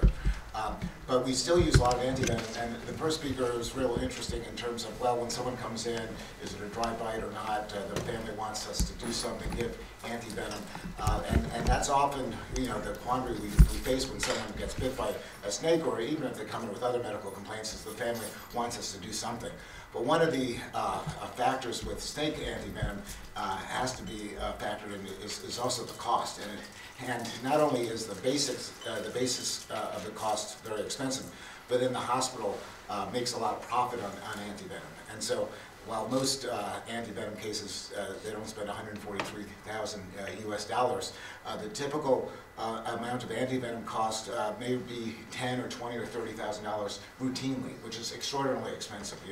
We associate that sort of cost with open heart surgery or some major operative procedures, and the cost of antivenom is almost that much. So, given the cost of the antivenom, that's part of how I factor in whether I'm going to give antivenom or not. So I've had the opportunity over the last 7 years to be part of the North American Snakebite Registry group, and we're a group of toxicologists from around the United States that have been putting in our snakebite cases into this registry. We have about 1,000 cases or so at this point, and we're continuing to enroll cases, and hopefully we'll learn more about snakebite with this large accumulation of data, particularly in terms of treatment. I think our approach, as you'll see, is kind of one size fits all in terms of how we dose our antivenom, but there's certainly subgroups which would be, I think, very interesting. People with coexisting morbidities, diabetics and other folks, and children versus adults, and whether there is a strategy to differentiate how much antivenom to give. So a lot of this is not known. and through the collection of this data, hopefully we'll learn more in the future. I think what I did in terms of my research to prepare for this is that in Turkey, the most common venomous snake is the black viper. We don't see black vipers in the U.S., but we see, as you'll see, mainly the crotalids. So this has already been discussed previously. These are very interesting and very pretty sorts of snakes. But other than the coral snake, which we see in the southeast in the U.S., these other snakes are the exotic snakes, which occasionally people have as pets, or you know, so we occasionally get a call about one of these other sorts of snakes, but these are not native. These are the old world vipers, which have already been discussed, which belong in the old world, not in the U.S. Except as exotic snakes, and we see the crotalidae snakes. And you know, particularly the rattlesnakes and the copperheads, the cottonmouths are less common, depending on the geography of where you're positioned. So in Arizona, for instance, it's predominantly rattlesnakes and their subspecies. Where I practice in Texas, we have a predominance of copperheads, but we also have some rattlesnakes as well. And the venom effects are different between these two types of snakes. The rattlesnake envenomations tend to be more severe than the copperheads. The copperheads tend not to have as much of the hematologic effects, and even the direct tissue toxicity tends to be less with the copperheads. But still, when patients come to the hospital, they get bit by the snake, they bring in the snake, they want something to be done. You know, do you use antivenom or not? And in fact, many of the copperhead bites that we see, even if they have the local effects, we may choose not to give antivenom, particularly with the copperheads, just because the course is relatively benign. So, you know, thinking about when to use antivenom, in the U.S., I'm not sure how good this data is, but approximately we say 20% of the snake bites are dry bites. So my sense of a dry bite is there's really no direct inoculation of the venom per se. There may be some minor physical injury from the bite, but no envenomation. But of those who become envenomated, many of these cases, or some of them, you know, may be mild cases just with some local effects, really without extension, without any systemic effects. In those cases also may not require this very, very expensive antivenom. So these are some of the species we see in the U.S. And in terms of identifying snakes, it's nice to get an identification. We often don't have an identification, and we just treat them as if, you know, it's some sort of rattlesnake or a copperhead snake. We've already heard a lot about venom and various proteins and the clinical effects. With the U.S. snakes, most of the clinical effects are the effects causing local tissue toxicity, and for some reason those slides are not appearing. And then some hematologic effects. And the hematologic effects are of interest because you can measure these hematologic effects. You know, we do not measure antivenom or venom levels or any sort of you know, additional information that might be helpful in assessing the severity of the snake, such as a venom load. We don't have that sort of technology. So, but we do look at, obviously, the hematological factors, the platelets and the coags. So in terms of the management of the snake, as was already discussed, you know, we do the initial evaluation. If the patient's been envenomated, we do hospitalize the patient even if they don't need antivenom, just to provide some time to observe the patient to see if there's any progression. If we feel it's a dry bite, particularly if it's in the upper extremity, then we'll send them home after a short period of observation. Usually with the lower extremities, and in children, we'll admit them over to the hospital and watch them at least overnight, even if we don't give the antivenom. This has already been discussed in some detail. You know, the complications we've also discussed. Again, death is not a common endpoint at all in the U.S., but certainly the potential for a compartment syndrome or something that looks like a compartment syndrome is probably our most concerning problem in rhabdomyolysis. And here's just some folks that have had, you know, fasciotomies, and traditionally, particularly in some parts of the U.S., you know, before the wide use of antivenom, you know, the primary approach was to be a surgical intervention with the swelling, and patients had very disfiguring surgical procedures, which with antivenom are probably not required. And estimates are maybe 1 out of 100 cases of envenomation, requires some sort of surgical intervention, whether it's a dermatomy or occasionally a fasciotomy, but this is very uncommon. Interest, though, in certain parts, as I just alluded to, in Texas and elsewhere, the traditional approach was the fasciotomy, and that's why where the patient gets admitted in the hospital, it really does make a difference. If there's a toxicologist, if they're admitted to a toxicology service, we tend to primarily use the antivenom. But in other hospitals without toxicologists, they see swelling, they say it's a surgical problem, they may admit the patient to a general surgeon, and they may end up with an unnecessary fasciotomy. So in the U.S., it's a trauma code. Trauma. Yeah. Yeah. So in terms of antivenom, again, unlike my Indian colleague who's really saving lives with antivenom, these patients, almost all of them, are going to live regardless. But when do we use the antivenom? So if there's progression of the swelling, again, limited swelling, we may not use the antivenom.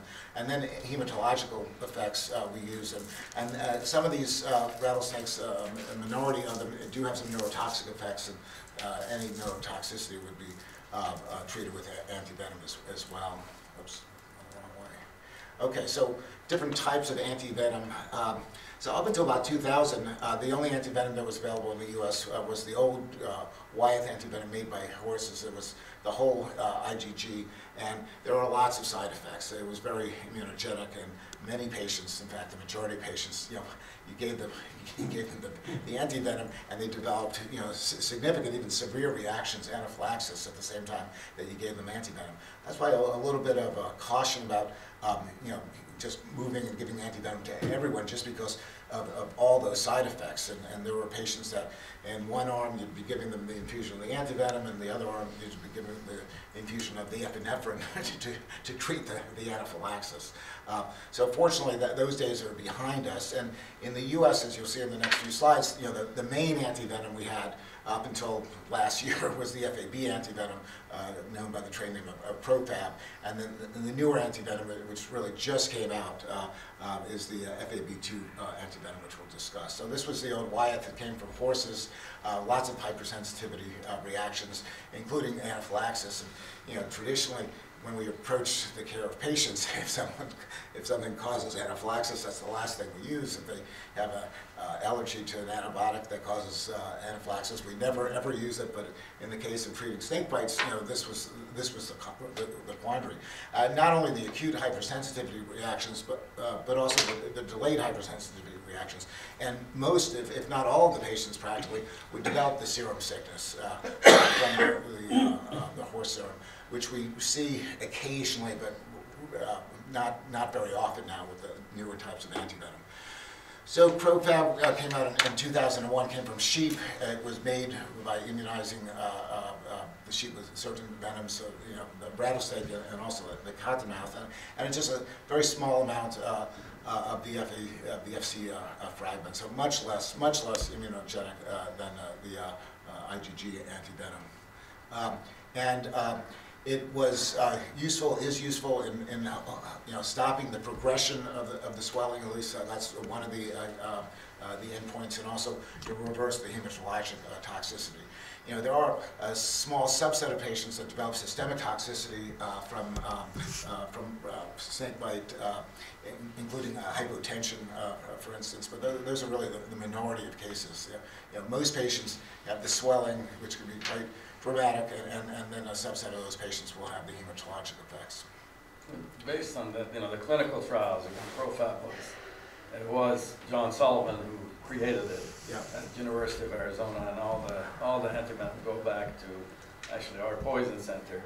But even then, it was the clinical trials was on 48 patients, and it was on mild and moderate. Right. Yeah. Never treated anybody with severe in that clinical trial. And whether it prevents tissue loss or not, I mean, if someone presents already with necrosis, it's not going to suddenly reverse the necrosis and prevent that sort of tissue loss. Hopefully, it will prevent worsening tissue injury, but it doesn't reverse severe tissue injury by any means. So, in terms of dosing, I wish we could do this stoichiometrically. I wish we knew, the total amount of venom that was introduced, and that we would calculate this based on the venom load, but we don't do that. So the way this antivenom was approved was to use a starting dose, and generally, we say 4 to 6 vials.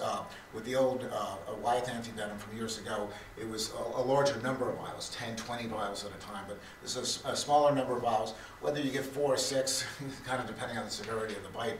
If it's more severe, I usually give 6. If it's less severe, but I want to use an antivenom, I give 4.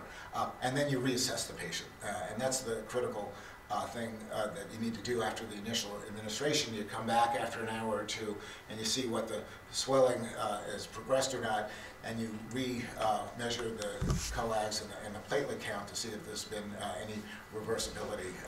And we often see platelet counts that are very, very low, of 5 or 10. So if you give the antivenom and there is a good response, the platelet count will bounce right back up. The same thing with some of the coag factors. Those can be totally depleted, dramatically so. Although the patients tend not to bleed a lot. They just, you'd expect them to be bleeding if the patient was on chemotherapy and had some sort of cancer and had those sorts of numbers. You'd be worried about head bleeds and other sorts of, really, devastating hemorrhages. But you don't see that much with snakebite. At least that's my experience. Then in terms of continuing to give the antivenom, particularly with the Crofab, as you'll see in the next couple of slides, there was this feature where the patient seemed to sometimes get worse again, or there was a delay, and because of this, the initial standard approach was to give them these extra doses, even as they recovered, just to prevent the late onset of other sorts of symptoms or the delayed toxicity, as you'll see.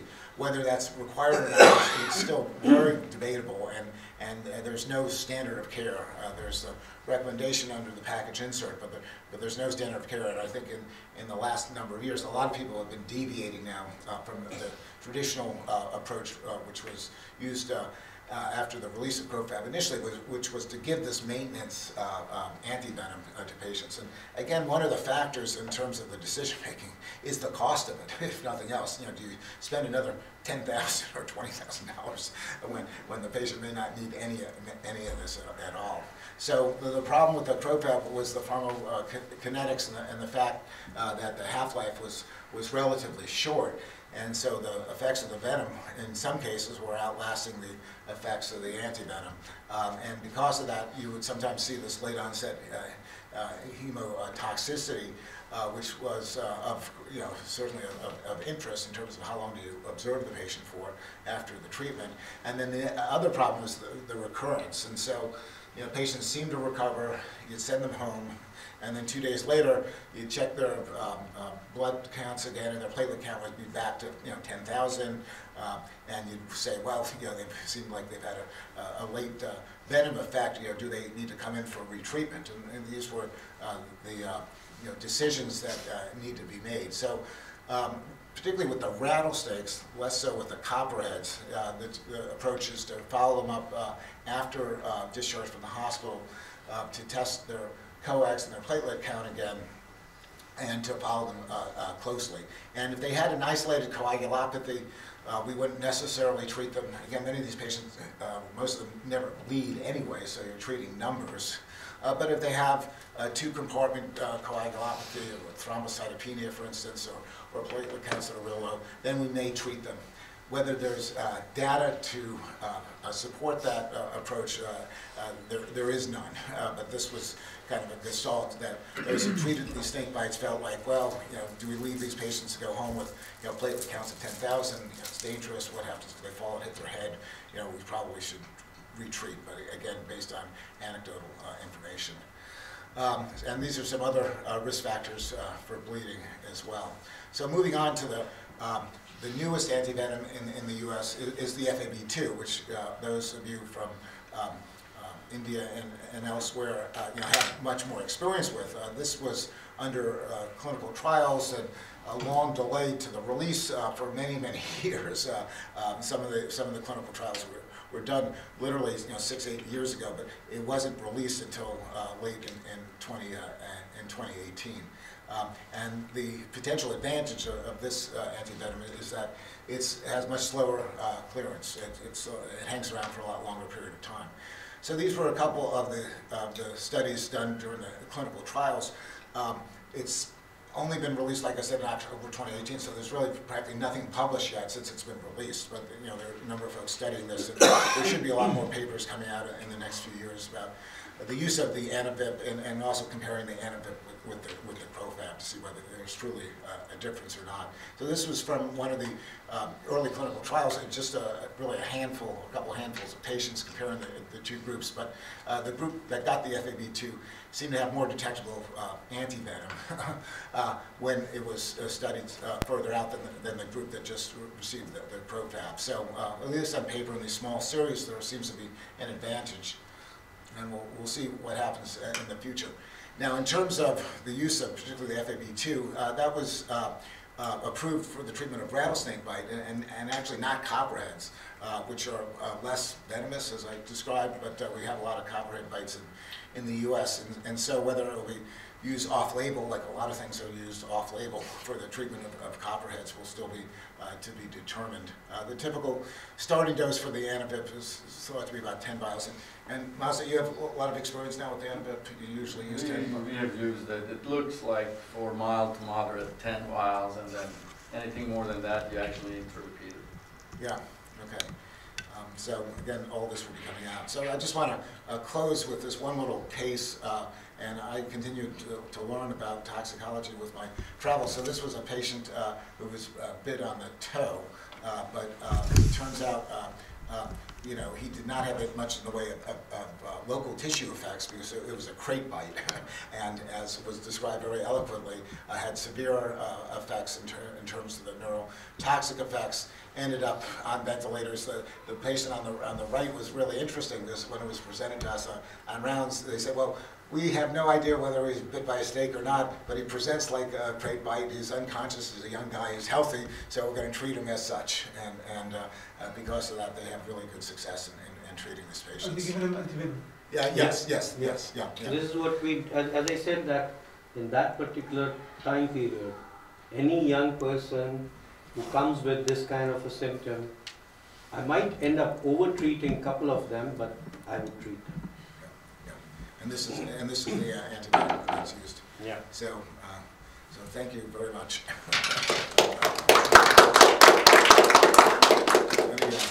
Any questions? Yes. Yeah. So what's your experience with the delayed coagulopathy from the rattlesnake? I know there's also some evidence whether they presented like delayed 2 days later, and the role of loading antivirals at that point. So do you see a lot who do not present initially with coagulopathy and then like 2 days later have a delayed coagulopathy? Well, there are some, and the initial dosing of the antivenom with the Profab may mask the coagulopathy, and once it wears off, then it presents itself. And I think that's the issue. They come in, those patients, they come in really early.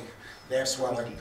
You check their blood count; it's normal. You give them the Profab, and then 3 days later, you have to send them home, and then you check your platelet count out very low, or the PT is very high. And the question is, well, why wasn't it like that at the outset? It's probably because they were treated so quickly. 50% of the patients that present to us are coagulopathic, defibrinated, or platelets that are below 150, I guess, by consensus, we decided that that's thrombocytopenia in the snake bite. Of those, 75% will go to develop recurrent coagulopathy in our care. Now, Paul is correct. The majority of the Arizona population in the cities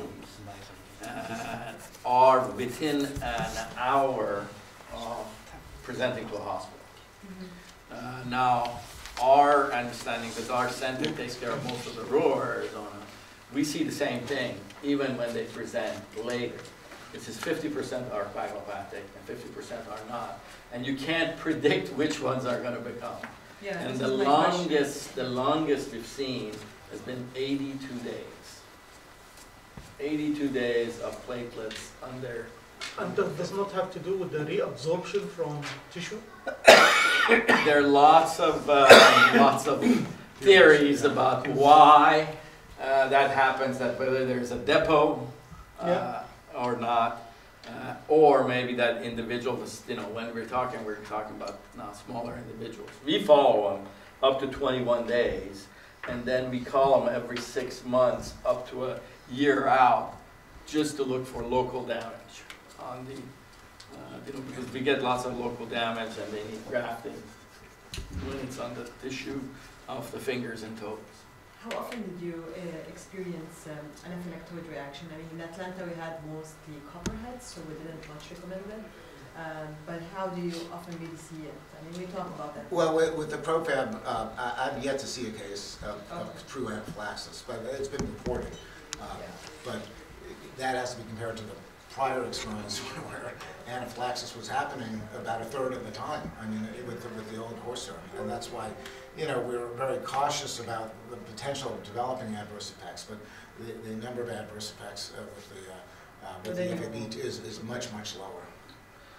The total reactions is actually, there are good publications on it, both from Phoenix, Tucson, and it's less than 0.05%. All reactions, not anaphylaxis, but all allergic reactions with Crofab. With the, now if you're talking about anaphylactoids, we see that all the time, and that's rate. You know, if you start giving the antivenom really fast, especially in children, we see lots of anaphylactoid. We just slow it down. Okay, perfect. Thank you very much. So now the real break. Break. And do insurance cover antivenom? Most insurance are, if you don't have it, goes on Medicaid. But they have to pay some percentage, right? Treat snake bites. Within the season that we have, we see about 50 snake bites at the bedside, and then we treat another 70 in the hospitals that are under our care. So the most common types of coagulopathy that we see with snake bites are defibrillation and thrombocytopenia. Now, thrombocytopenia has been explained in many ways. That is it due to demarginalization? Is it due to clumping? But that's something that we see that immediately is reversible, almost. So platelets are almost gone, individual comes in, and again, we do not run into the problems of people presenting late. Now, do we have late presenters in terms of snake bites? Yes, but those are volitional. One individual, for example, did not come in for 2 weeks because he didn't feel he's sick enough. And again, our snakes do not kill you, right? Our snakes are rarely kill you. And you can look at the, actually the rate. We did a study with Frank Walter, myself, and we published the rate of snake bite deaths in the US, even when you include the elapids that we have, it's almost rare. It's a rarity, okay? And again, access to ICU care, access to ventilation, you know, almost, if you have that type of care, nobody dies from it. But thrombocytopenia we see early on. It's reversible both with Crofab and now with Anavib. So both with antivenom that is Fab1 and antivenom that's Fab2. Remember, lots of people talk about antivenom snake bites, but they don't treat them on a regular basis. Antivenom Fab1 came to be why? Why did we come up with the Fab1? There's only 2 Fab1. There's a European and there is an American Fab1 anti-snake. The whole idea was they have better penetration into tissue because we were worried about tissue toxicity. And I don't know, Bruno, do you guys have a Fab1 in France? No, we have a Fab2. Fab2 is actually a better antivenom in terms of lasting and being effective. But what we see is a different problem with it. Now we're talking about coagulopathy.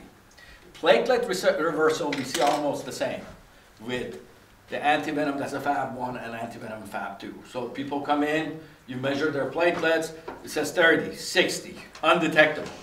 You give them antivenom, back to normal, right? Now, are they as effective, meaning functional? Most of the functional studies that are done, whether you're talking about epinephrine activation, collagen activation and stuff, they do not show any difference. There are shear activation studies that show that maybe in a snake bite, depending on the venom, that the activations are not one and the same, meaning platelets are not functional as they were before seeing the venom. Now, the other thing that we see is defibrillation. So fibrin is totally gone. It is interesting that with antivenom that was a Fab1, we would give it, and it would take almost tens of hours before we could see a detection on the levels of fibrinogen. Okay? So what happens? Fibrinogen, if it's destroyed, right, then it takes time to regenerate it. You don't all of a sudden come up with fibrinogen. I would tell you, our early studies and looking at the Fab2, we see a different pattern. And I don't have an explanation yet for it. We give Fab2, and what do we see? Return to normal. Why? I don't have an explanation for it. Is it that somehow the venom actually is, enveloping fibrinogen and other factors, and they're not seen based on the assays that we're doing, and now we give the antivenom and you can see it? I don't know. I don't know if those studies have been done. But I know that you guys have been using Fab2 longer than we have. And are you seeing anything with fibrinogen and other factors? Do you measure them? Yeah, we do measure them. And what do you see with the Fab2? Yeah, well, a few hours. Return to normal? Going up. They start going up. But do they return to normal? Yeah. Yeah, fibrinogen. Yeah. So fibrinogen going, you get somebody that comes into the hospital, fibrinogen undetectable. You give them antivenom, and now they're normal. Is that what you're seeing? But not within a few hours. I mean, within a few hours you start to see it going up. 6-8 hours, you have some. Because our protocol basically, we don't measure after 2 hours. Measurement is mainly after 6 hours. 6, Okay. 12, 18 hours. So we do it an hour before and an hour after infusion. So, Bruno, what's your experience in France? With the fibrinogen. So one thing that we're seeing now with this new Anavip, which is a Fab2, fibrinogen, we used to see it go down, and we get Fab1, it would not affect it. Maybe 6, 7, 8, 10 hours later, it would start going up. Let me ask you first. Did you see any difference for the local reaction between the Fab1 and Fab2? What do you mean? Local reaction. No. Because we're not seeing any. We know that when you give antivenom, Fab2, right, it doesn't go well to the tissue. Mm-hmm. So the tissue reaction is called inflammation, right? Mm-hmm. And fibrinogen is the acute phase reactant. Correct. Yeah, and we see that when the patient have really bad local reaction, it's gonna increase fibrinogen. That is the factor that counterbalance the venom. The one who has severe reaction, those patients have high level of fibrinogen, really early on. So we see that with, for example, when we were talking about antibiotics, okay? People who come in and they have high levels of fibrinogen, yeah. And I'm talking about 600 to 800, we look at them and they have an infection already, something going on. And majority of them, they've done something. They manipulated the wound, or they were out of care, and they were not sanitary, and they do have some sort of infection. We looked at 2,000 snake bites and showed that nobody needs antibiotics unless they've done some manipulation of their wound. Now, at what time did you diagnose infection? At what time we diagnosed infection? Yes. Well, the whole thing was in the EDs, a diagnosis of infection, I better do prophylaxis.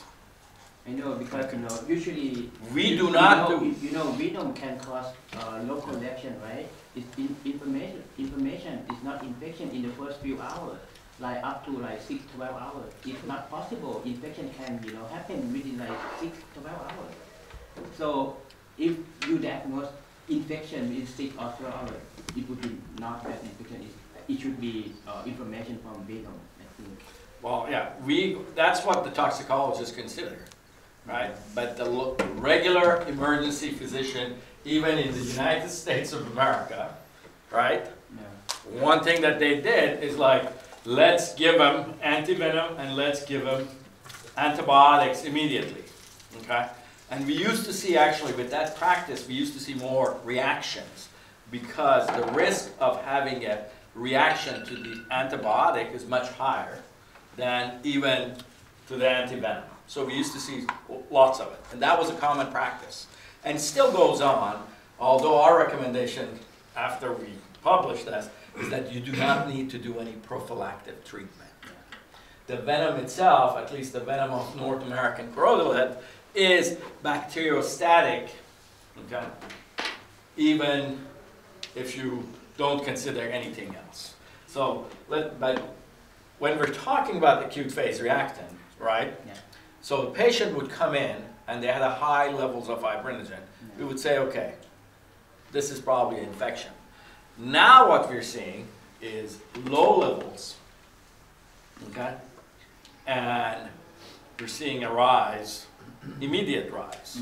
So I can understand when you're saying the inflammatory response to the antivenom, but that wouldn't be within an hour. Yeah, that's true. Because That, I mean, when you get things within an hour, I mean, the half-life of, for liver to produce fibrinogen is between 3 to 9 hours. correct. The median time is 6 hours. But we don't know if inflammation can increase the rate of fibrinogen production. Sure. Now there are, when we're talking about, anticoagulation and measurement of anticoagulation, there's even suggestions of, for example, and that's why I was asking Ashish about hypoxemia, how many percentage, what percentage, because there is a talk to actually allow patients to rebreathe their own air, increasing their carboxyhemoglobin. Carboxyhemoglobin actually pushes fibrinogen up, and it decreases its degradation. But really, does that have an effect on coagulopathy and bleeding? Now, as it is, our rate of bleeding, even with severe thrombocytopenia and defibrillation, is rare. The only times I've seen it, it's been on somebody who got envenomated multiple times. So, and that's one of the things that I wish Ashish was here. I disagree with Ashish because I've seen people who were bit twice with the same snake, 3 times with the same snake. And their presentation is not the same presentation as one bite, okay, of a snake. These guys are usually severely thrombocytopenic, severely defibrinated, and they bleed. As a matter of fact, I think it was the first venom week that I took David Waddell and Julian White to a hospital in Tucson and showed them a severe GI bleed from a snake envenomation, rattlesnake envenomation, which is usually not seen. And this was an individual from New York, came to visit her family member, went to pick up a trash can, and most of you have seen trash cans. They're these big buckets that you pick up in Arizona. She went to pick it up, and she was wearing flip-flops. Snake got her foot. She took one foot back. She got the other foot and put the other one down again. So 3 times she was envenomated. Severe coagulopathy, bleeding. GI bleeding, or GI bleeding, we couldn't stop it. Another one we saw was a case of a single bite of a pet, Chlorus cerebrus, one of our worst rattlesnakes, and the gentleman was actually a son of a hematologist. He ended up getting severe coagulopathy. He has epistaxis. His nose was bleeding. He was transferred to the floor out of the ICU and out of our care. And by the time we got to his bedside again, they were giving him blood products, and his hemoglobin was 4. And when we turned his back, from the back of his, all the way down, he was bruised. No antivenom. What? No antivenom. They weren't giving him antivenom. Just blood products. Just blood products. He was under care of the internist, unfortunately, at that time, and then we put him back. And as you guys know, or are aware, our system now, we have internists that take care of the inpatient. They're called hospitalists. And if they're not attuned with the state or the hospital or the region that patients, for example, snake bites come in, they do the same things that they do with anybody else that bleeds, which means give them platelets, give them fresh frozen blood, and give them blood. Which is like the worst thing to do, is like, let's give them something else to break down. To the fire, yeah. So we do see severe coagulopathy. Defibrillation is the worst one that we see. As you saw with Paul's presentation, that there is a point that we become concerned. When do you treat them? Okay? When do you treat somebody that comes back to you with platelets that are under 150? And I'm going to give you a range. And also with fibrinogen that's under 150. So they come in, platelets 100, fibrinogen 100, right? Are you going to treat? Most of us say no. You know, risk of bleeding is low. Now, they come back with fibrinogen under 50, platelets under 50. Would you treat? Why? The risk of bleeding is really low. But I'm not saying I wouldn't do it, but I think most, even toxicologists, we lose the control. It's, oh, okay, now this is too high of a risk for me. Not that that's actually for a patient, and we would retreat. Wouldn't you argue that you have an evidence of systemic envenomation from step 1? You would treat that. I know because you know your demographics, you know what you're dealing with, so you have some sort of reassurance. But in a general toxicologist, when you have that evidence of systemic envenomation. So I would suggest that maybe we should go back to total clotting time, 20 minutes and 30 minutes in these individuals.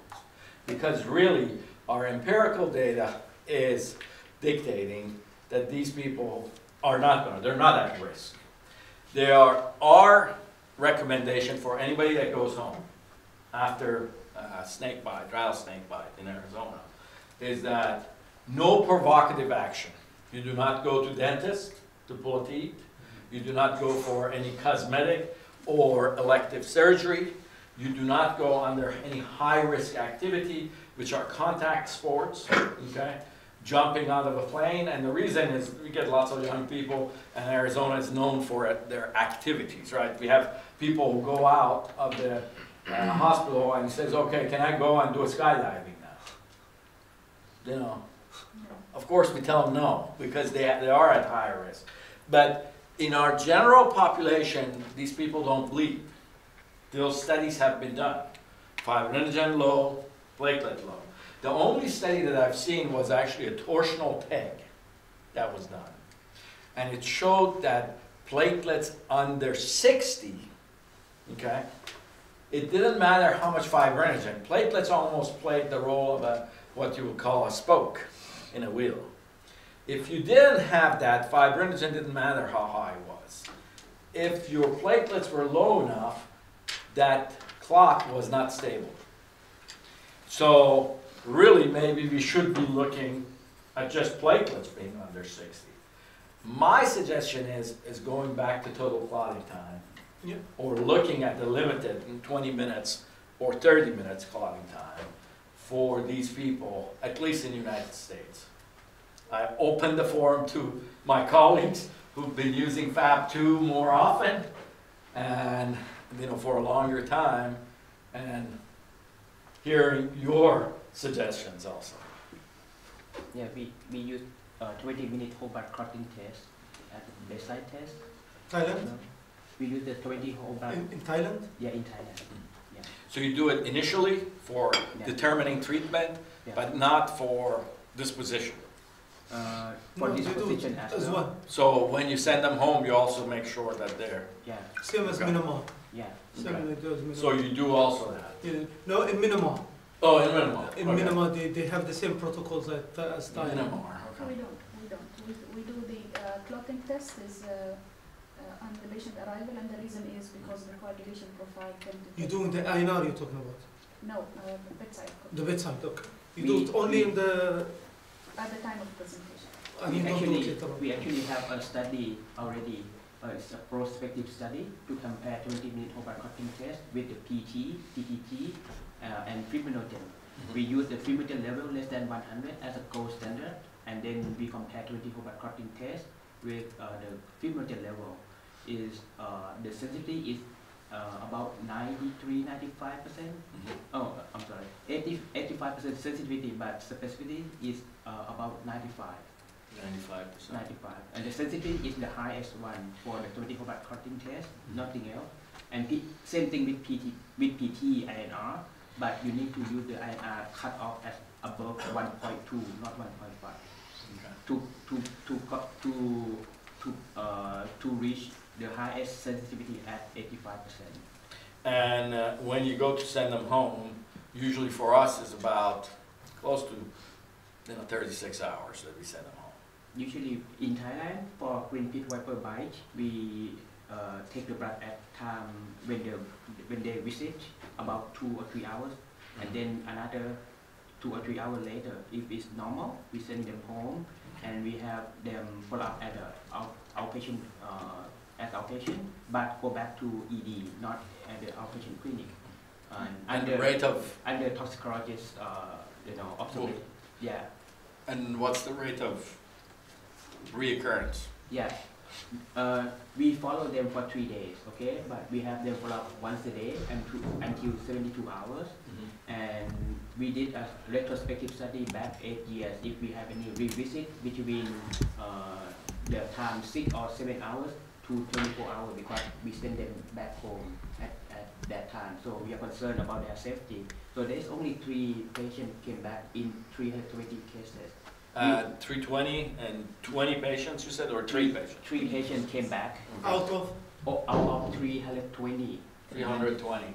So that is... And 3 of them had no any coagulopathy to come back. They only have swelling, pain, and fever.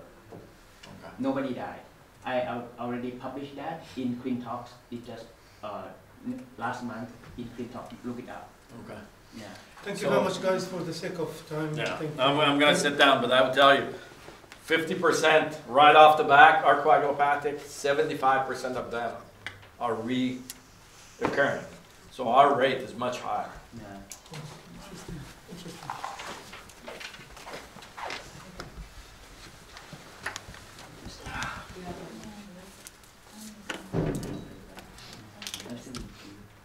And me.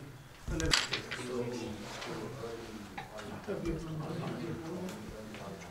Okay, so sorry, Dr. no worries. Okay, so I'll be talking briefly in 10 minutes about first aid concepts and controversies. I have no conflict of interest. Just as an intro slide which has been presented, snake bites occur frequently with a global estimate of 421,000 up to 1,842,000 cases of snake envenomation and up to 94,000 deaths yearly. The prevalence is high in the tropical regions of the South, the Southeast Asia, Latin America, and Sub-Saharan Africa. And they are most common in the rural areas where you do not have access to professional healthcare. So rapid antivenom therapy and appropriate first aid measures are of utmost importance to decrease the mortality and the morbidity. Many different practices have been described in literature regarding the use of first aid techniques, and they are being practiced in some areas with no really solid evidence to back up their use. I'll be talking briefly about each. Tourniquet. They are used as a first aid, mostly in developing and rural places. And the problem, unfortunately, is that they can be very harmful. The lack of local oxygen supply will rapidly damage the tissue and result in tissue death and amputation. And once you release the tourniquet, it's even worse because you will have an abrupt systemic absorption of the venom and severe systemic envenoming can occur. Bahat et al. Found a significant increased incidence of local swelling with the tourniquet use. Another study by Franca et al. Described a significant increase in the severity of the local inflammation in those who use tourniquet, and Wang et al. Showed a significantly increased risk of skin grafting even in those who use the tourniquet. There's an inconclusive evidence regarding the duration of hospital stay. Some showed no significant difference, while others showed actually an increased an increased duration of stay. Even there's also an inconclusive evidence regarding the amount of antivenom, whether you use the tourniquet or you did not use a tourniquet. So the guidelines briefly do not support the use of tourniquet. According to the WHO, arterial tourniquets are contraindicated, and their effectiveness and relies really on the occlusion of peripheral pulses, causing pain, ischemia, nerve injury, and gangrenous limbs. The deleterious effect can occur, and they are usually seen within 20 minutes and up to 2 hours after its use. And the Wilderness Medical Society does not recommend tourniquet for envenomation by pit vipers in North America. So, no tourniquets. What about cutting the bite side? This is also some of the practice that's done in some areas.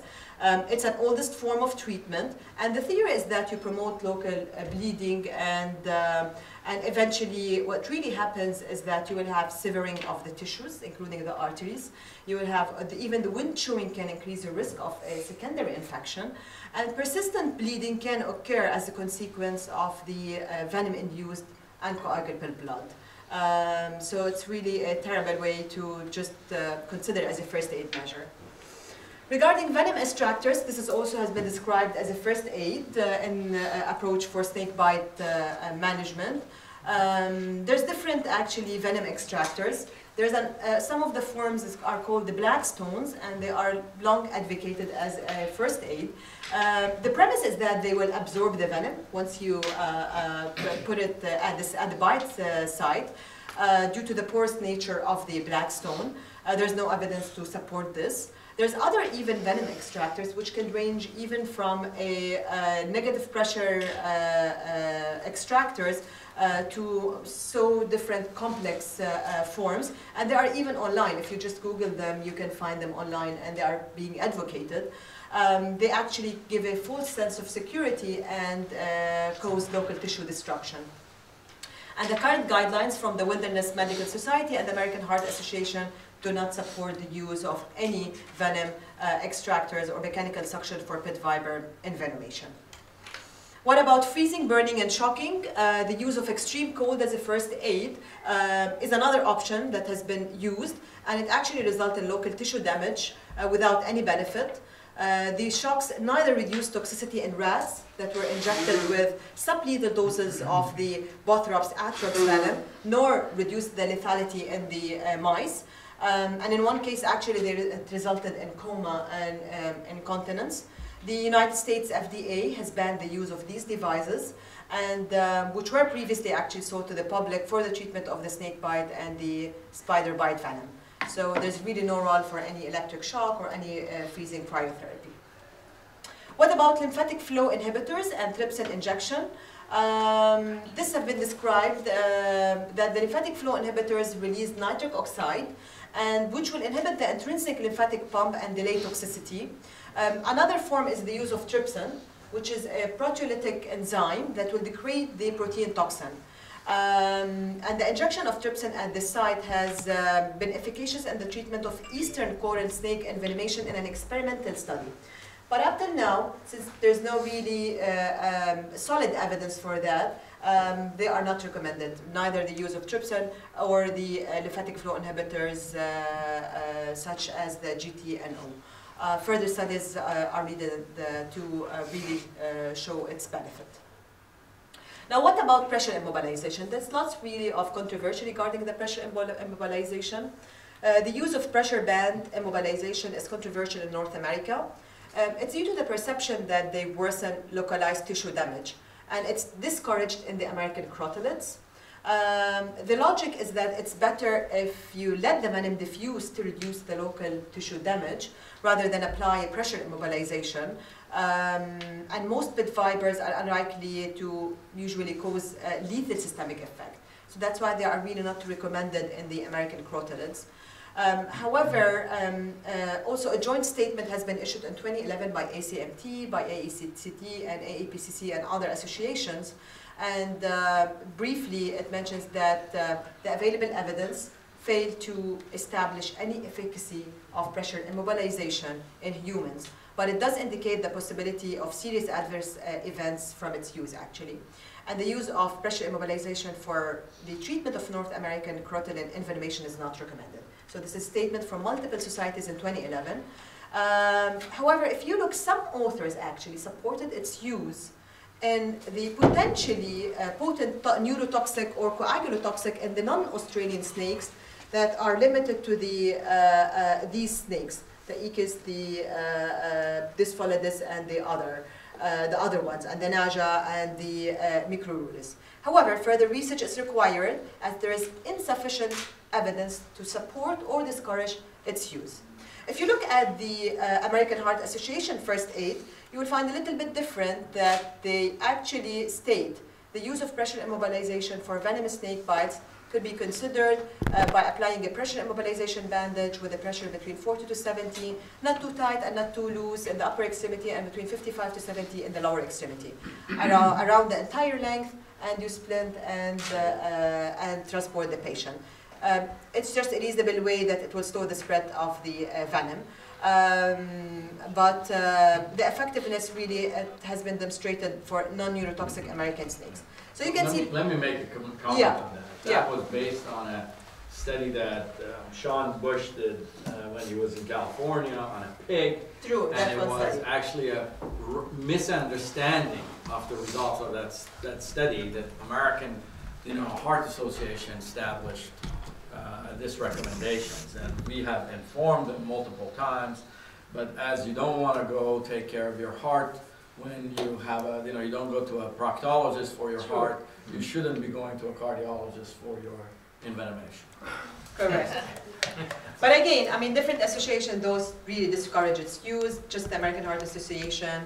And in Australia, where there are neurotoxic elephant snakes, the recommendations is pressure immobilization bandage to be around broad and or to be applied over the side to cover the whole limb, and the patient should be immobilized, and then the bandage should remain until the patient are transferred to the hospital and received an antivenom. So you do not remove the bandage until the antivenom has been given, so if the patient is envenomated, then the bandage can be removed after antivenom. So they do the testing and then give antivenom, and then they release it. So you can see different guidelines, and I think it's the only most controversial, the pressure immobilization, regarding all the first aid techniques that have been described. What about traditional herbal medicine? It's also described, if you see it in some of the articles. The ingestion of plant extracts and local application of the herbal medications have been really mentioned, but it lacked any robust evidence for that. And many of them even are toxic, such as the strychnine containing monkey fruit, and it can result in secondary infection. And one of the study by Madeke et al., the use of traditional medicine was not found to be to decrease any of the envenomation risk compared to receiving no aid. In another study in Brazil, it showed that extracts of the plant jatropha, which is a common plant there, it really reduced the local effects from snake bites, but if used as an adjunct to the antivenom. And also another plant or herb was found to reduce the lethality in a mouse model in Indian cobra, the Naja. This was the Euphorbia hirta. But again, these are experimental studies, and there's no robust evidence for their use. As a position statement, the WHO guidelines have found that there is actually more harm with the use of traditional therapies, and their use is discouraged, and the recommended first aid is really to reassure, immobilize the patient, and move them to a place where they can receive appropriate medical care as soon as possible. So as a conclusion, the tourniquets cause lung ischemia and amputation. Electric shock is dangerous and is not recommended. Suction devices have no efficacy in experimental studies and cannot be recommended. Pharmacological treatment with a topical nitric oxide or trypsin injection delayed toxicity in experimental studies, but as of now, there's no solid evidence to recommend their use. The pressure immobilization bandage, compression bands, and rings have shown in experimental studies to delay systemic venom absorption, but it should be individualized to certain regions, species, depending how timely there is a definitive treatment, and to your local guidelines. Antivenom is the definitive treatment for venomous snake bites and should be administered as soon as possible. Splint rest and avoidance of the movement should reduce the movement of the involved extremity and should be really the practice for first aid. That's it. Thank you. Any question? Any comments? No, that was a great review of it. But these, these what we call first aid. In the U.S., another company came up with a new extractor. Another one came up with a pressure bandage that now has a hole in the middle of it. And lots of them are driven by financial, by financial nonsense. But the other thing that's important, and I've been to Australia, I don't know if this is applicable in some of the countries where most of the patient will be in hospital within an hour or two. Where in Australia, you're talking about 9, 10, 12 hours. That might have an influence as well. Next speaker. Australian colleague here. Yes, please. Okay, thank you. I'm going to talk about the Aciltv storage project in Thailand. I'm the conflict of interest, and just give you about general idea where Thailand is here. And this is Turkey, and this in the Middle East. And we have about 69 million people in the country. And for toxicology coverage for all 69 million people, we only have about 20 toxicologists in the whole country. And we have 2% control. All of the 2% control is in the middle of the country. This is the whole country. This is Laos, Vietnam, Cambodia, Malaysia, and Myanmar are here. And we have 7 significant toxic snakes, venomous snakes. Up here, there are vipers. This is Russell viper. This is Calocelasma lodostoma. It's a pit viper. This is a pit viper as well. This one is found in Bangkok a lot, about 90% where I work. And this is cobra, king cobra, and crates. So from 2010 to 2018, about 6,000 cases reported to one of the poison control center, with the mortality rate about 1%. But we have about 5,000 to 6,000 snakebite cases per year. Where poison center? No, for the whole country per year, annual bite rate. But only 6,000 were reported to the poison, one of the poison control. We have 2 poison control, okay? Between 2010 and 2018, and that is about 1% death rate. And in Thailand, we come together and we have a society called Thai Society of Clinical Toxicology. We do the guiding and collaborating national organization for better serving poison and overdose patients. And also we oversee the medical toxicology fellowship training, and also we do guidelines, book, and also we host conferences. How many toxicologists did you say you had? About 20. 20. In 2000, we come together And in 2010, and then we established one project. This is based on what's going on in the country. We know that the market of antidotes is small. Often their patents have expired. Demand is unpredictable, and sometimes profit margins are very low. And pharmaceutical industry has limited incentive to develop, and it's not their interest to produce and improve the antidote and antivenom. Moreover, the antidotes are expensive, and sometimes they have a short shelf life, which discourage individual hospitals from keeping large stocks. So WHO recommends establishing a central bank of antidote as an effective and efficient way to ensuring prompt access to these drugs. In 2002, the National Health Security Office in Thailand set up a special system to improve the system to high-cost medicine. And medicine was selected and procured centrally. Okay, that is the I think the key word that I'm going to talk about.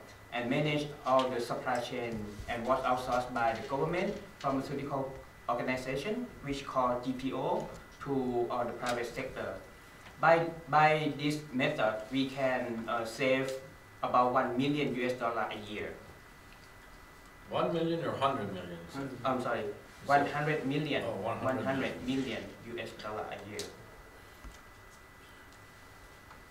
And also, even we have the new innovative, the way that we can reduce cost of medical care by having the central procurement of the medicine, but we still have some challenges for the antidote and antivenom. So we want to improve the way that we have access to the antidote, and the antidote we have problem with accessing it, but for the antivenom we have another problem. The problem is that because it has a wastage a lot, because each hospital want to stock their own antivenom, and sometimes they stock too many, and then it's just go expired, and then they just discard those medicine, and sometimes we have shortage of antivenom because this hospital have too many, another hospital cannot buy enough, something like that. That is a problem. Antivenom is produced where? Antivenom is produced by the Thai Red Cross in Bangkok, and it's non-profitable organization, and it is WHO collaborative center for And the state cost of it to a hospital? One vial is about $30 US. $30 US. 30 to 40 US dollar, not expensive at all. It's cheap. That's cheap. Yeah, and because it is FAB Prime 2, and we only give one time, 5 vial one time, at most 2 or 3 times,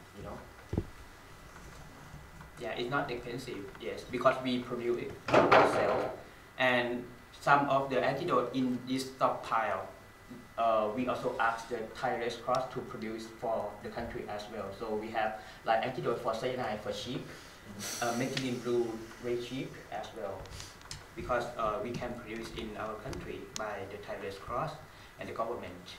And the program made intensive use. Our program also use the extensive use of information and communication technology. And not only to support the procurement and supply chain, we also use the consultation by the person center to help healthcare provider in the remote area to manage the patient, and also to prescribe antidote and also antivenom. So this is the National Antidote Stockpile Project established in 2011 with all of these organizations: National Health Security Office, GPO, Thai Society of Clinical Toxicology, that is 2 person center, Thai Red Cross. These guys, they help us to produce antidote, and this one is to produce antivenom. This is the first set of antidote in 2012. You can see that no antivenom at that time, but a later year we included antivenom. We have 7 kinds of venomous snakes. But you can see we have monovalent, which is one antivenom for one species of snake. We also have polyvalent as well. In Thailand, we have two groups of venomous snake. One is neurotoxic, like cobra, king cobra, crate. Another one is for hemotoxic, is viper. Okay, so we have polyvalent for viper and one polyvalent for neurotoxic. So it's really easy in Thailand. When somebody come in with paralysis, we give polyvalent for the paralysis. And if they have like after bite and they have bleeding, we give the polyvalent for the hemotoxic snake. And that one is made in the US? No. It's something wrong. It should be something else, not USA. Yeah. So all of them are produced within The same. Okay. The same institute. Thai Red Cross. Yeah. We have 7 types of snake, but we have low incidence rate of king cobra bite because they are in like jungle. Usually people don't get bitten really very easily. So we did not stock it. We did not keep it in this project. We asked them to use the polyvalent instead.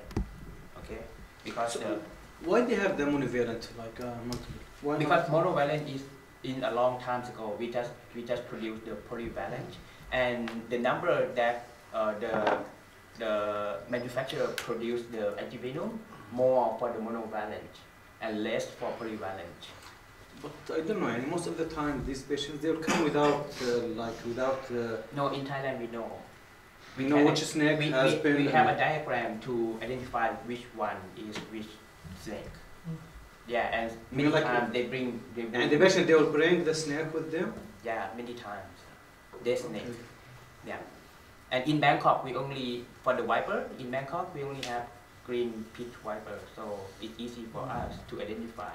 And also for neurotoxic snake, you know, king cobra usually in jungle only, not in the city. If somebody has paralysis after bite, it should be cobra, we know.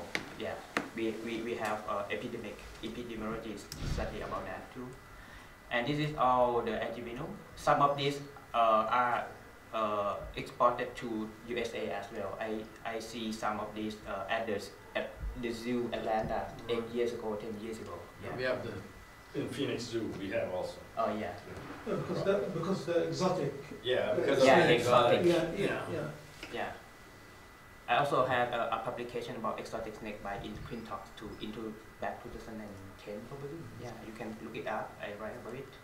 And this drug accessibility, we use the IT technology. We use the Geographic Information System, the GIS, and we stock it based on the risk and the agency of the antidote and the antivenom. You know, for example, for the antidote for cyanide, it has to be at all of the level of the hospital because it's needed in 1 hour, something like that. But something really expensive, something not really emergency, like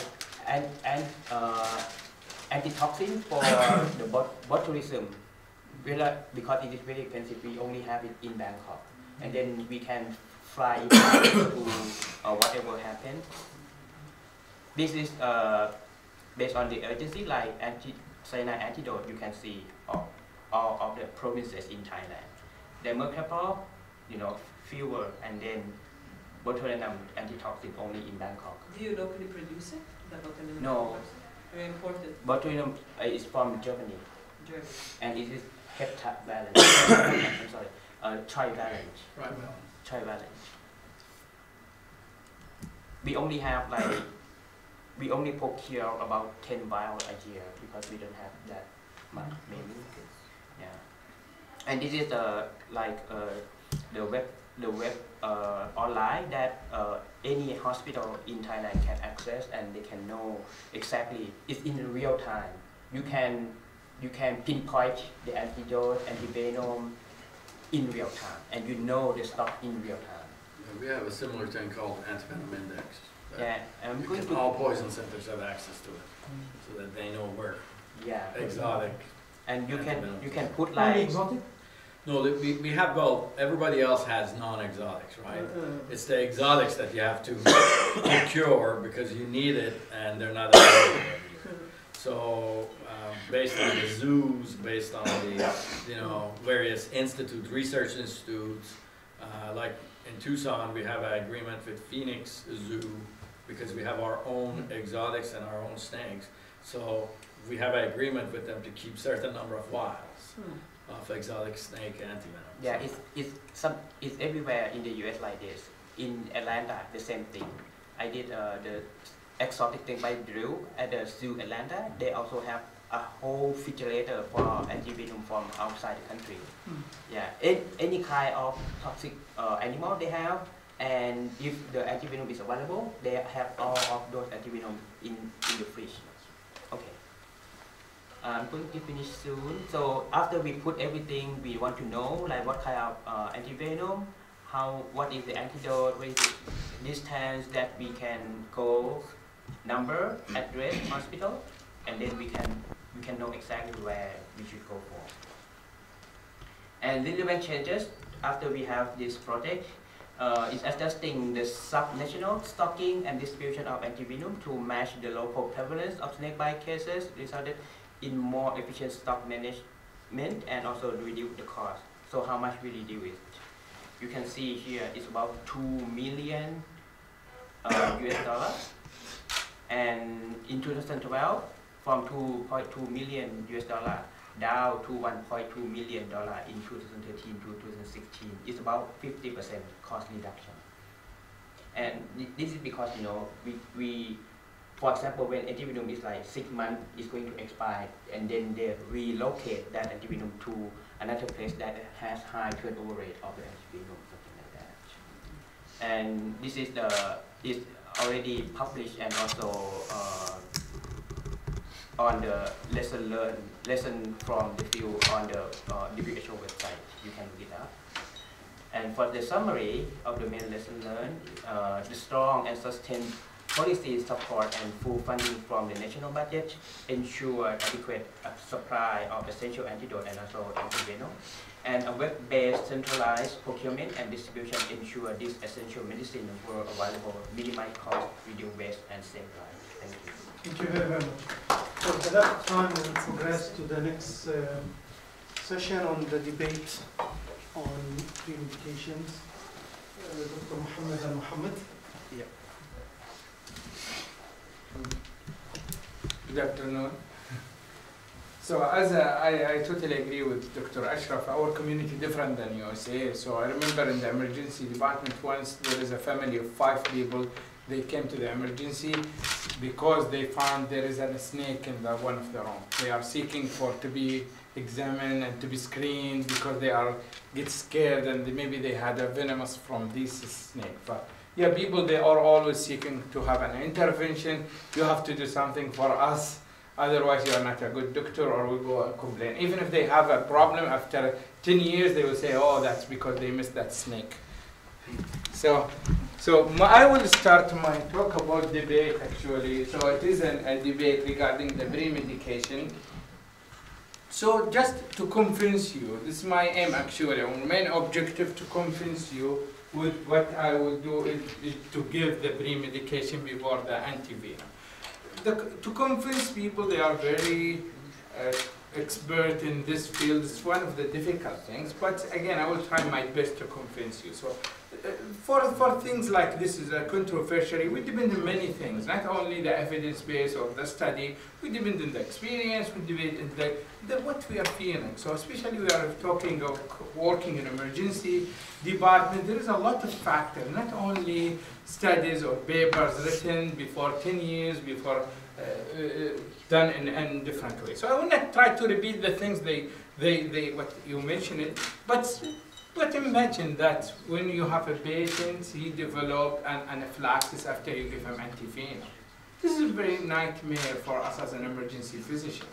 I remember one case, he developed angioedema, and I thought, I tell myself, if the time go back, I will give him everything to avoid this bad situation.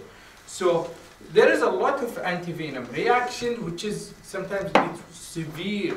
to get him worse, which will be difficult. So you need to work more and more. So instead of just you give him antivenom, after that you shift it to start to intubate this patient, start him in medications, a lot of medication to save his life. There is an antivenom reaction, which is, you described it just briefly. There is an IgE-mediated anaphylactic, and there is non-IgE-mediated anaphylactic explained, and there is also virogenic and the serum sickness, which is late. So this anti-serum, it is not 100% safe.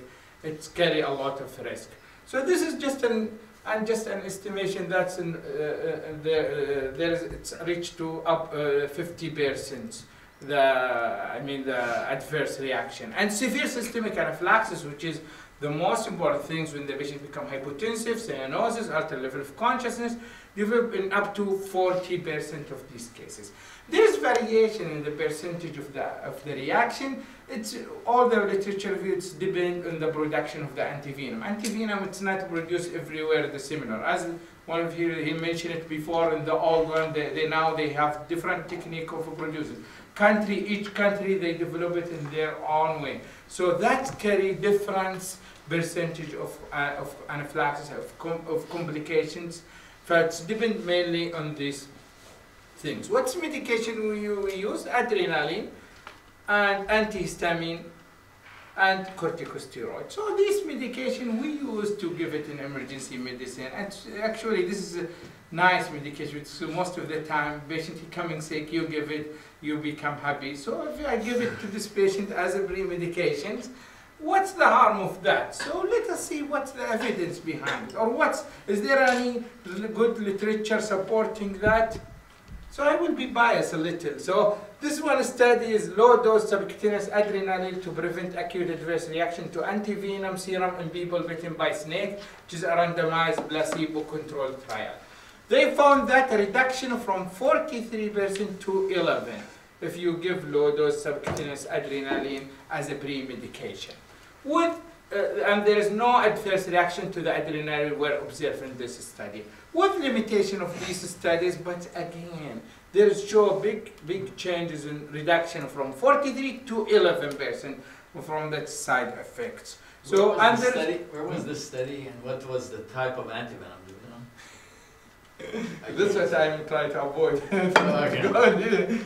I think that's a cheating argument. No, I mean that's a cheating argument. No, that's what I mentioned. Yeah, that's why it's different. So you can't generalize everywhere because the antivenom not similar in everywhere. But this is one study showed it's in the BMJ journal. This is another study in the Medical Journal of Australia. Parallel infusion of hydrocortisone, chlorpheniramine plus injection to prevent adverse reaction to antivenom for snake bites. This they found approximately 80% in the first two group to 52 in the pre-medicated group. So they compare, they make it people they give him placebo, and the other group they give him hydrocortisone and chlorpheniramine, and they found there's a reduction in the first group up to 52% in the reaction. Another studies which is apparent marked reduction in early antivenom reaction compared to historical control.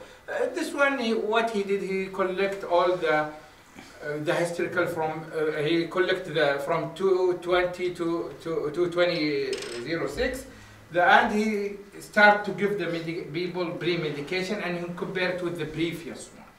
Yeah, and he found there is a big adverse reaction from 47 to 2%. There is a lot of things regarding the study. One, the antivenom, it was different before and now it's different. Also here in this study he used previously there was a fast drip. Now in this study they started to make it a slow drip, the anti-serum. So this could be another factor, but we should consider these things as a factor also to reduce this adverse reaction. So just make it, just as an emergency physician or as toxicologist, you will give this anti-serum. It's better to anticipate than to react.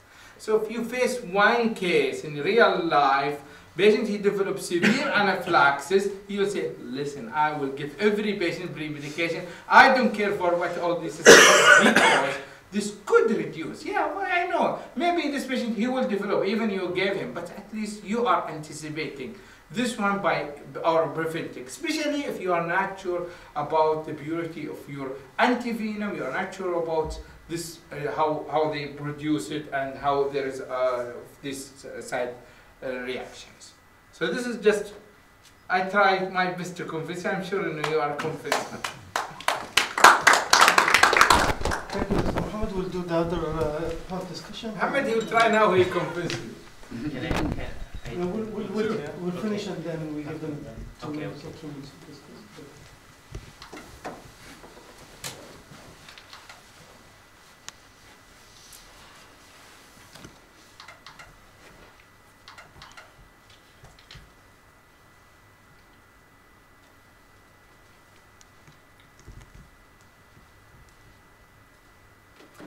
Okay, now I would like to talk about the mechanism of these pre-medication. For me, I will not give any pre-medications. They are using 3 medications: steroids, antihistamines, and catecholamines. So just to understand why I will not use these medications, I have to understand what is the mechanism of action of anaphylaxis and how these drugs can help us to treat adverse reactions. Then some evidence from the literature. So basically, antivenom is an effective medication to treat snake bites, but the problem is in the safety. A lot of adverse reactions has been there in the literature for a long time. Yes, it has been improved, but still, like in some studies,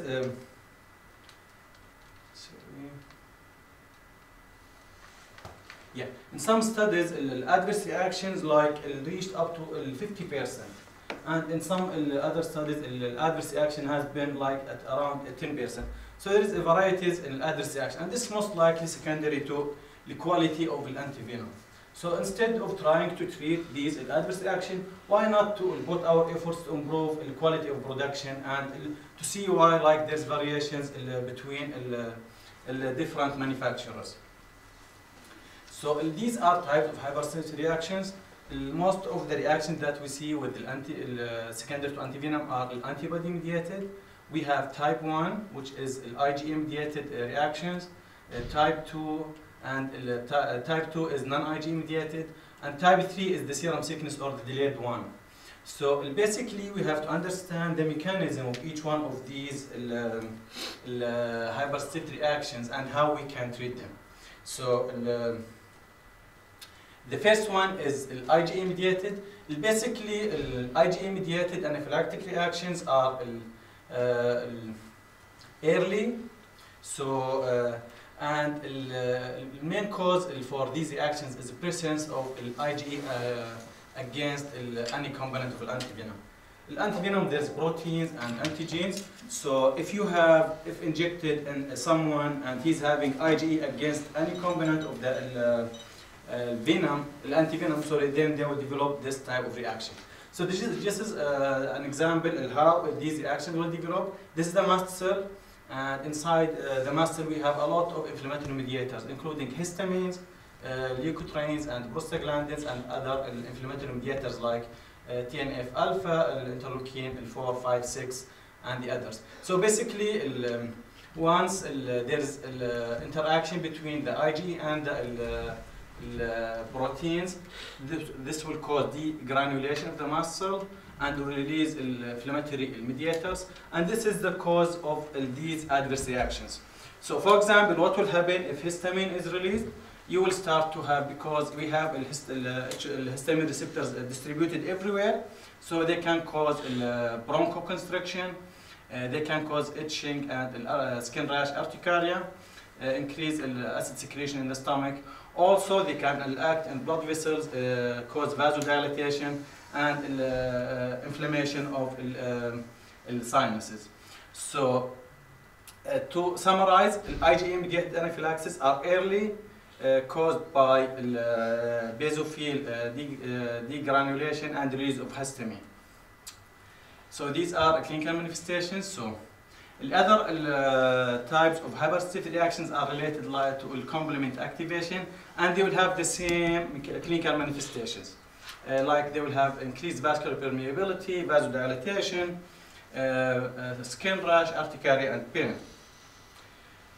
So the last one, which is the late reaction or the serum sickness, this usually occur within like 5 days to 2 weeks after antivenom administration. And basically the patient, they will present with skin rash, sometimes renal involvement in form of glomerulonephritis and lymphadenopathy. So these are the medications that has been used for treatment of the adverse reactions. The first one, histamines, steroids, and catecholamines.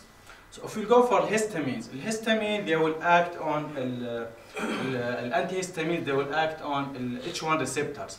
So basically they will they will prevent adverse reactions secondary to histamine. They will not prevent release of histamine.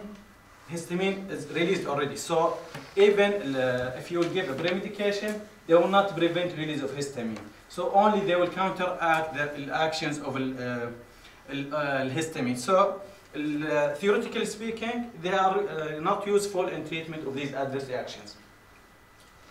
So what about the literature about histamines and steroids and preventing adverse reactions? This study, what was the result of this study? Yes, they found that pre-treatment with low dose adrenaline was safe and reduced the risk of acute severe reactions to snake antivenom. But for others, adrenaline significantly reduced severe reactions to antivenom by 43 in 1 hour, 43% at 1 hour, and by 38% up to 48 hours. So steroid and antihistamine, they did not. So there's no evidence from this study that antihistamine and steroid can prevent adverse reactions. Yes, there's evidence about only adrenaline. So again, another study. In this study, again, they concluded that yes, there's evidence about adrenaline, but the others, antihistamine and steroids, there's no evidence that they can prevent adverse reactions. Again, this is another study done in Australia. They found that hypersensitivity reactions occurred in 11 out of 40 patients receiving any form of pre-medications. Like, so 28%, and 2 of the 11 given adrenaline for pre-medication versus 20 of 86 not receiving pre-medication. So they concluded in this study hypersensitivity reactions were not common, but most were not severe, and pre-medication was not associated with any reduction in these adverse reactions. Even, for example, steroids, we know that steroids they will need time to act. Like they cannot, yes, they have a lot of beneficial effects, but their effect will take time. They cannot like, they have effects like within a short time, like 1 hour or minutes. They need time to suppress immunity, decrease antibody production, etc. So steroids, there was no evidence about their beneficial effects to prevent these adverse reactions. Antihistamine also, it has been found no beneficial effects in preventing adverse reactions secondary to antivenom. Adrenaline only has some evidence. So in conclusion, so there's lack of evidence about the efficacy of hydrocortisone, lack of any evidence about the efficacy of antihistamine, some evidence about efficacy of adrenaline in reducing adverse reactions, but again, most of these studies, yes, they mentioned that some beneficial effect from adrenaline, but none of these studies has been talking about the side effects. Adrenaline is a medication, and also it has a lot of adverse effects, including cardiovascular and CNS manifestations. So none of these studies has been talking about the adverse effect of adrenaline. Even why I will give a medication without clear evidence, and also it has some adverse effects. Also, adrenaline can be used as like treatment. Once these patients, they will develop the adverse reactions, yes, it successfully can be used as a treatment, not as a prophylaxis. So we need further clinical studies needed to confirm the efficacy of these medications. In conclusion, we have to concentrate on the quality of antivenom, not on like to prevent interact with the adverse effects. If the quality has been improved, most of these adverse reaction will be improved. In some countries, like it reaches up to 50%, which is very high, and in some countries 10%. And for us in Saudi Arabia, it's less than 5% that we have an adverse reaction. So we have to concentrate on improving the quality of antivenom. Until this improvement will take place, so we have just to be prepared if any patient is having any adverse reaction, management of acute as well as delayed reaction may occur. So just be prepared. Like, okay, use steroids, adrenaline, everything should be prepared in the health department. If the patient is having any of these adverse effects, then it can be used as a treatment. But for prophylaxis, I will not use these medications. So can we have maybe he has a response. 1 minute, 1 minute. Okay, so as he mentioned, he put all the studies that supported. The first one, they said low dose in epinephrine, it's reduced the adverse reaction. And there is a study also that I mentioned that said there is no reaction from the epinephrine when they use it. Agree with the antivenom, the quality, yes, but again, we don't know. We don't have that. You can't say 100%, and there is variety between the adverse reaction between this antivenom. So for me, working in emergency, instead of I observe the patients, keep myself busy and prepare the nurses, I will give pre-medication and I have fun. Have you tried to do your own study for those to really randomize those with pre-medication, those without pre-medication? If you really have experience with that? No, actually, you just pre-medicate everyone. Yeah, my experience only one case when I faced it when he developed a severe anaphylaxis. This is my personal. After that, I said I will give pre-medication whatever they recommend because I was in very bad situation with the patient. He developed angioedema and he has hypotensive from the medication. The family, they said, what did you give him? I gave, this is the treatment you're seeking for. Muhammad? Again, like in these studies, one study, the adverse reaction was 50%. Like for this patient, I prefer not to give the antivenom. If you give antivenom, you will have 50% of your patients, they will have severe adverse reaction. I don't know what is the mortality rate from the snake inflammation by itself will not reach 50%. So it's a very high adverse reaction, most likely secondary to the quality of these antivenoms. We have to concentrate on how we can improve the quality of antivenom production. Plus, again, steroids, their effect will be delayed. You will not have immediate actions. Histamines, again, they will not prevent, antihistamines, they will not prevent release of histamine. So even if you use them, they are not useful. Only they can counteract the mechanism of already released histamine. Adrenaline, yes, there's some. So you agree with me? You will give adrenaline as a agreement? No, no. So you agree? You say there's evidence, but still, adverse actions of adrenaline have a serious adverse reactions, including cardiovascular, CNS manifestation. Adrenaline is useful as a treatment. Why I will not use it as a treatment? Like if someone is having hypotension, why I can use it as a treatment choice, not like as a pre-medication. This is. We'll have let's say 2 interventions. Three interventions goes. Okay. Make it quick, please. I think we should weigh between risk and benefit. And same thing in Thailand, we only have 3% of anaphylactoid reaction. Whatever, like anaphylactoid, anaphylaxis reaction, we only have 3%. Yes, if your country have like 80% of reaction, I would think it would be benefit from pre-medication. But for 3%, even the reduction rate, like 30%, you will, reduce from 3% to 1%. But you have to think about the risk of giving the pre-medication as well. Can I ask you a question? Yeah. you have an experience with anaphylaxis reaction. So Only- the adrenaline, in what form you give it in that scenario? I did not give pre-medication at all. No, no. Yeah. You have somebody developed anaphylaxis reaction in front of Mhm. you. This is a practical dilemma. So how would you give that adrenaline? I am. And that might be a problem for people who have. I know. I'm going to Yes. I'm going to talk about it. We discussed about this too. So we only use we call it insulin. The insulin syringe, That's which a problem. is very small. But that's a problem. You are giving it subcutaneously. Yes, yes. And you're probably not treating it. No. Because the absorption is very, very slow. Yeah. I And know. this is a dilemma, and I've had that question But before. because I don't know what's. We only have really low range. Yeah, we treat, if you can give it IV, you gotta give it IV. Yeah, If that's you what I can't did. give it That's what I IV, did. then It's IM, but Is that you what need did? actually a good sized needle, and you need to have it needs to be 1.5 inches to go into And muscle. then you're gonna get a But hematoma. let me give get you infection. let me give you a scenario. I think what we forget, and in toxicology especially, because we're acute care, we forget the psychosomatic. I would tell you, I'm sitting here, I'm very atopic, okay?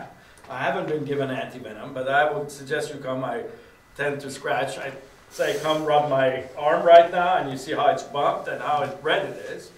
It's a reaction for which, probably if I was in the ED, everybody would have given me they would have given me antihistamines, epinephrine, and such. And we forget these things. Lots of times patients who come in, and that, I was just looking at a study that was done by our colleague Jeff Ispitz. They're looking at anaphylactoid reaction. Anaphylactoid reaction is also, lots of it has to do with the psychosomatic response of the patient. And I would suggest the effect of the antihistamines is more psychological. Yeah. Okay? If you give them benzodiazepine, they probably would not become as atopic. As again, come here, rub my arm, and you'll see that, oh my God, Shirazi over here needs epinephrine. No, Shirazi over here is atopic and just sits, even his clothing causes him to have lumps and bumps. And those are the type of things that we forget. Also, psychological response. One of the main things, I've gone and talked to toxicologists who they claim that snake bite, envenomations, doesn't have any psychological response. Now, most of us know that, and nobody has done clinical trials, that you don't need a snake bite and then being rushed to the hospital in order to develop night terrors or psychosomatic response. I have a tox clinic, and I see these type of things to it. But most toxicologists, you ask them and say, acutely, no, they don't exist. And they say it like they know it, and it's easy to come up with, again, what I say, nonsense. And not everything, you gotta realize that not everything can be reproduced by clinical trials. Just because you had 50 people in each arm, okay, it doesn't mean that everybody in that arm is gonna develop any type of anaphylactoid reaction so that you would treat or not treat. So, I had just, till the time you have anti-snake venom, which has a foreign protein, you have the risk of a reaction, right? Now, he's made a very valid point. Find out what is your proportion.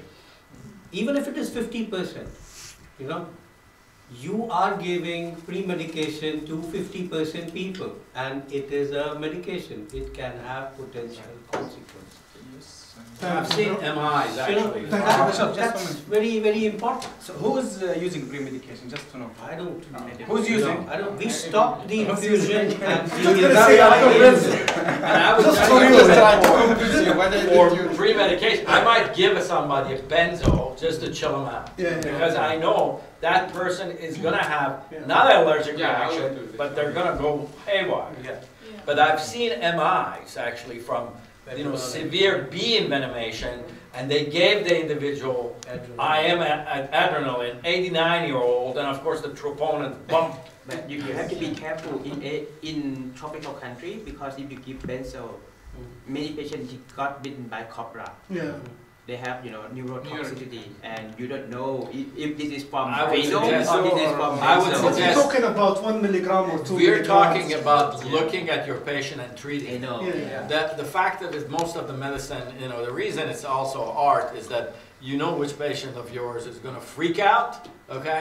And I had a guy that jumped out of a plane, his parachute didn't open, a military guy, landed, broke both legs, tib, fib, and his femur. And he's sitting there, I'm saying, asking him, do you need any pain medication? No, sir.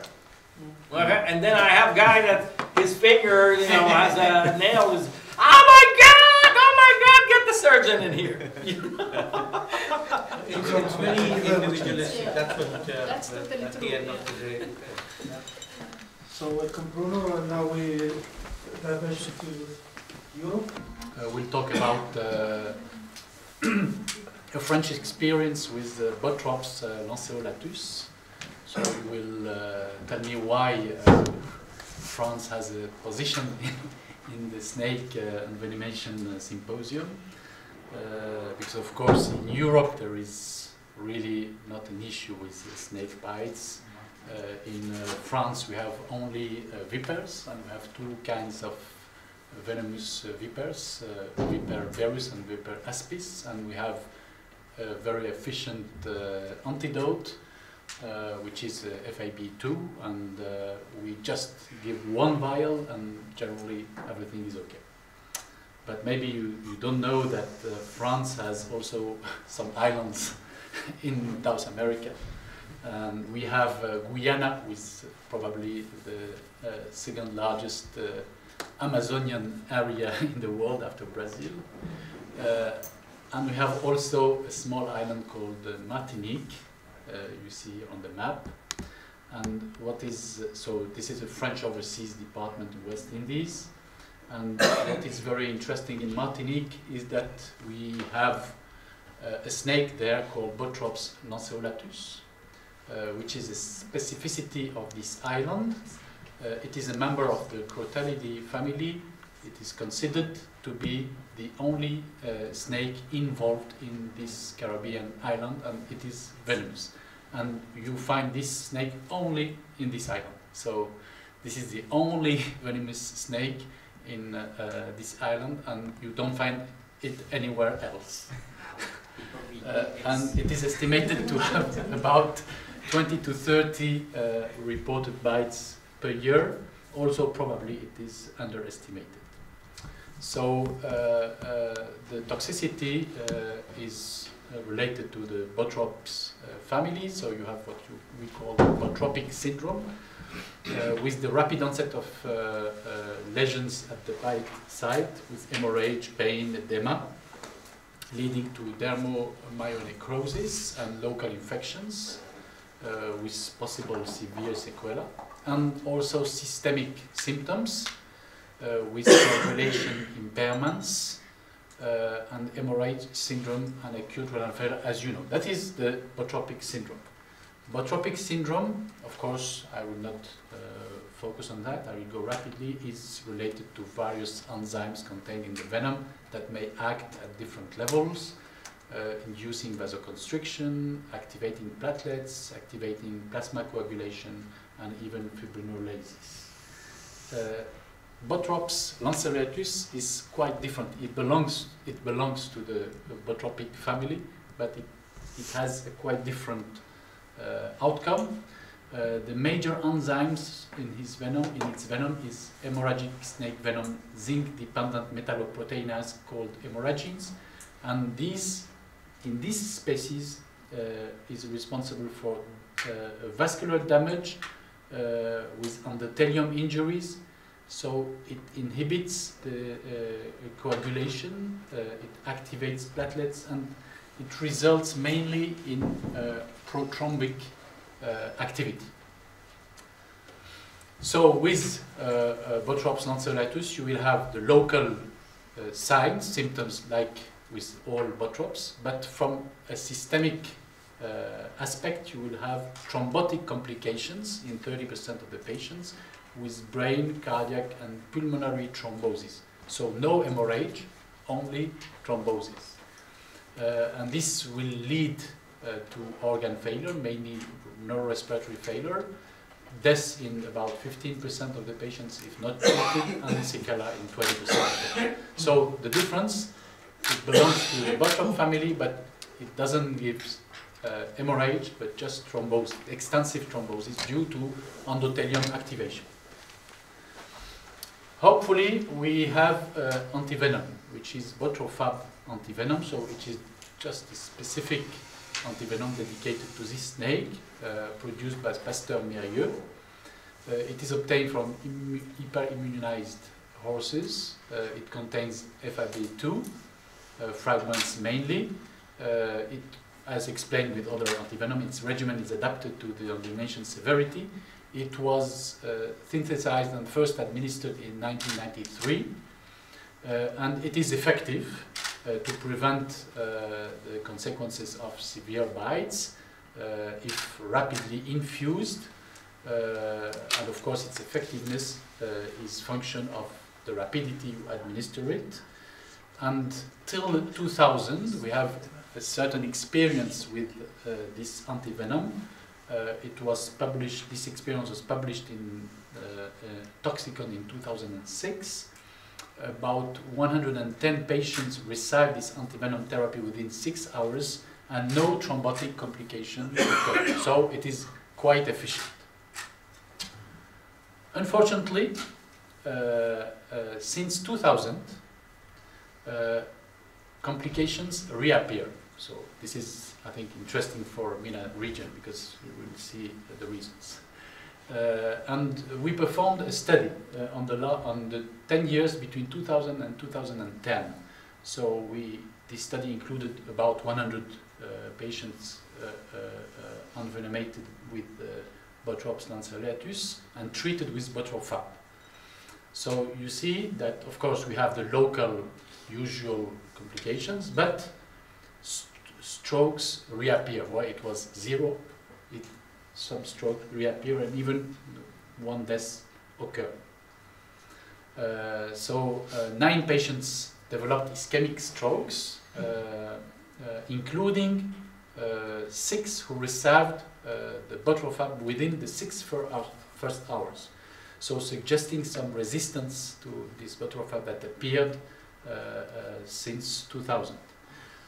Of course, not all neurological lesions were clinically symptomatic, and you see that MRI performed in these patients showed various thromboses in various areas, but what was characteristic that almost all the patients have infarcts in the territory of the posterior inferior cerebellar artery. So, like, this was very specific with this bite, this envenomation. You see here that they have a bilateral infarction in their cerebellar artery, and the branch, the posterior and inferior branch, called PICA. So all these patients had a PICA infarction, which is not usually in common patients.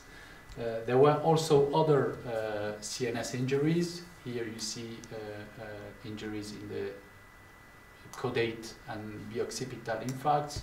Here bilateral junctional infarcts. And in all these lesions you have diffuse thrombotic microangiopathy. This is the case of the patients who died with infarct in the cerebral cortex and obstruction of the small arteries. We, of course, studied the clinical parameters of these patients, and we saw that all these patients presented biological signs of coagulopathy and elevated troponin in comparison to those who did not experience these complications, and these appear to be key indicators to suspect brain thrombosis. And thrombocytopenia was, in the multivariate analysis, suggestive of this neurological accident with the PICA complication. So, to summarize a little bit, so during the first 10 years of the 21st century, we observed an elevation in the incidence of stroke despite the treatment of the patient with an efficient antivenom with an incidence of about 9%, a mechanism of ischemia induced by coagulopathy, with a documented case of endothelial injury with microangiopathy, and in almost all the patients, junctional thrombosis in the brain, reaching mainly the pica artery. And this is, of course, very specific to our botrops.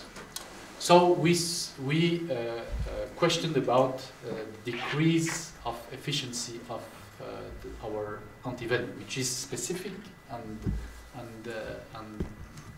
proved to be efficient 10 years before. So maybe the same case that we observed. So we hypothesized different possibilities.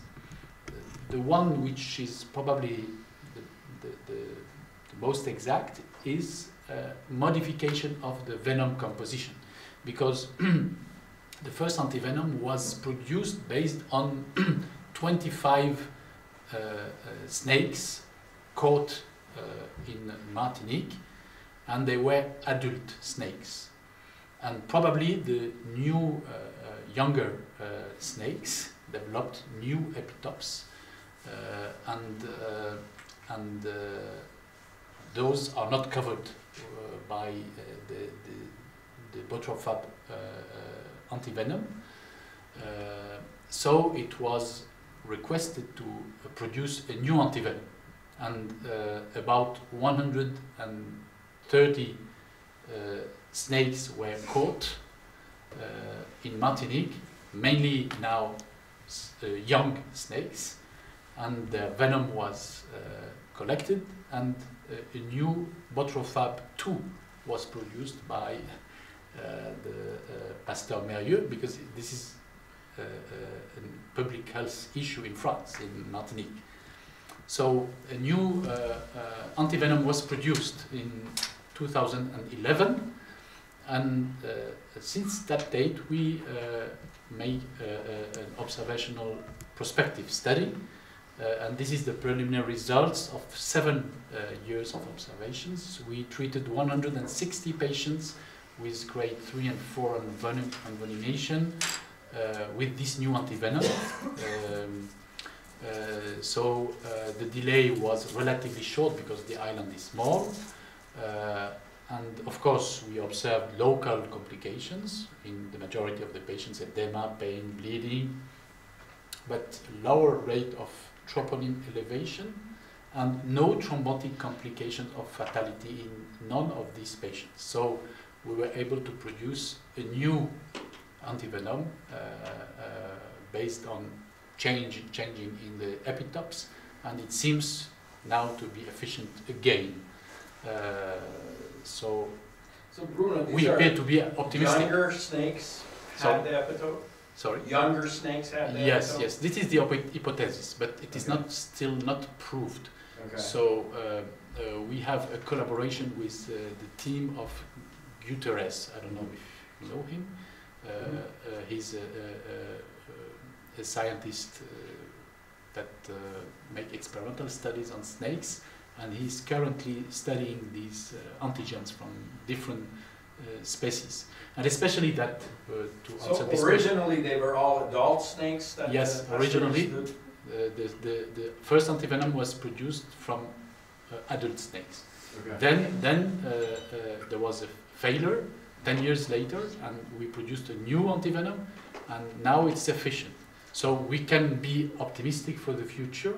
Unfortunately, no, because last year the pharmaceutical company decided to stop manufacturing this new antivenom.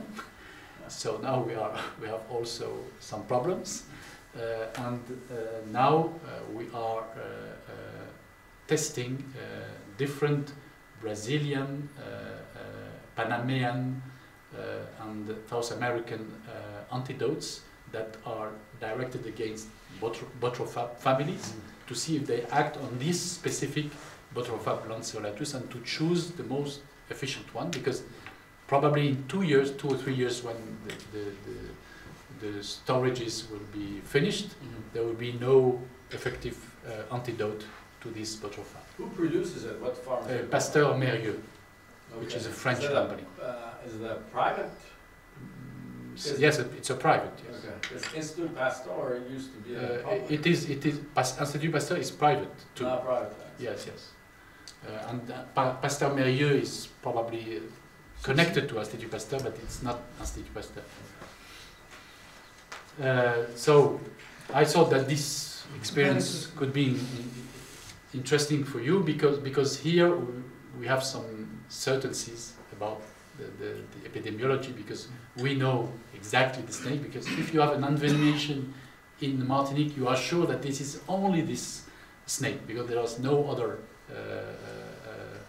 venomous snake, and this snake only exists in Martinique, nowhere else, and it is different from all other botrops snake family because of its mechanism. Botrop venom usually activate coagulation and results in hemorrhage, while here it mainly destroys the endothelium and results in thrombosis. Now we see the same thing in terms of juvenile rattlesnakes are much more coagulopathic and without getting any signs or symptoms of local toxicity. So, but in our case, using higher amount of antivenom actually reverses that. And it was interesting, and we presented this. We had 5 patients that we found actually hypercoagulable state. We found DVTs in them, which we had never seen before. So it's interesting that you have this problem, but this probably exists in other snakes, but not as prominent, because the epitopes are not. What is here very curious is always the same localization of thrombosis in the patient that were treated, so that maybe the antivenom is not totally inefficient, but it allows to control the coagulation, but not in this very small area of the cerebellum. Because that's where a it is different not controlled. question. And how many vials do you give? So the number of vials is adapted to the severity of the clinical features, and all these patients who develop this have the maximum recommended dosage. Which was? But I don't remember, but I can send you the exact dosage. But it's the maximum one, but we don't test higher dosage.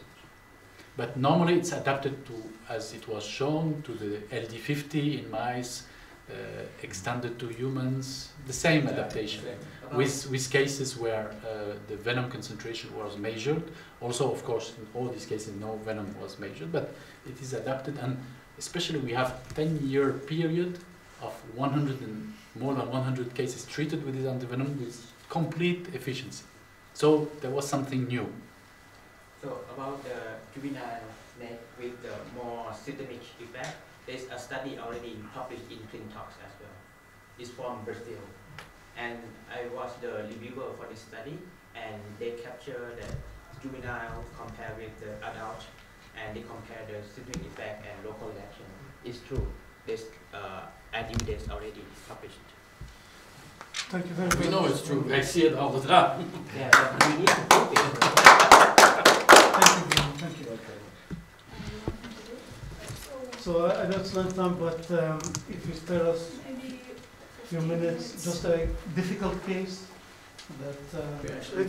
Sorry, can we just talk? Yeah, We'll talk after. Lunch. We have Let's our, talk, yeah, we have our Because own we are just running late, so it's. severe reaction. I thought just to share this. I discussed this earlier with Dr. Ashish Palla, and maybe I get, some feedbacks from you guys.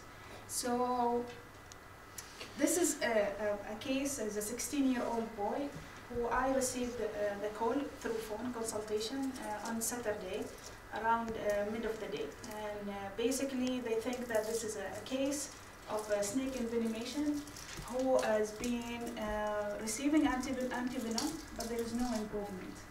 And in the initial presentation, you can see that that's his foot. Usually we see, like in most of the cases that we see like quite good marks of the fangs.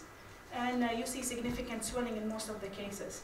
But in this case, it looks like only bruises. There is no fangs, only like a bruise, and there was no swelling. And so the patient presented to that hospital 2 days prior to the call. The patient having significant severe coagulopathy. His INR was more than 10, his BT was more than 120, and his fibrinogen was undetectable. The rest of his examination was unremarkable, and the rest of his lab investigations, including CBC, liver function test, and renal function test, was normal. Okay, and he is not known to have any medical problem previously. So according to the protocol that we are using, and it's not really clear, but we have this protocol from the Ministry of Health, and it's been published by an infectious disease team in the country.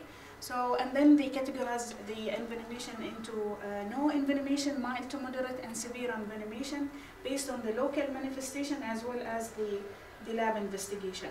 So if you have a patient who is having severe coagulopathy, defined as a BT more than 50 seconds, INR more than 3, or platelets less than 50, or fibrinogen in less than 0.75 gram per deciliter, then that's considered as severe envenomation. And in that case, patient should get the maximum dose of the snake antivenom.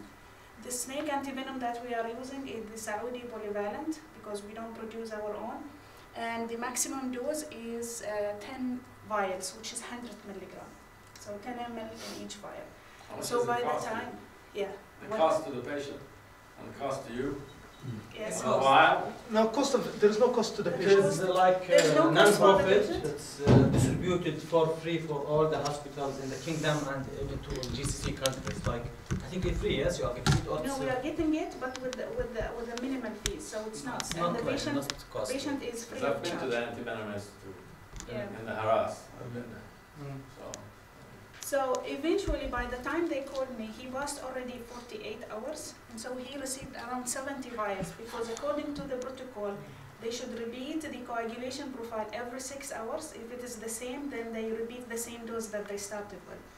So, and then they called, and the reason they called basically because on Saturday, so he presented on Thursday in the evening time, around 9 p.m.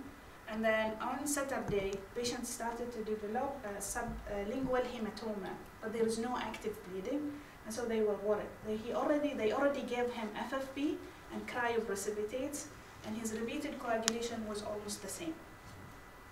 So we said, and that's when we thought this could be refractory coagulopathy.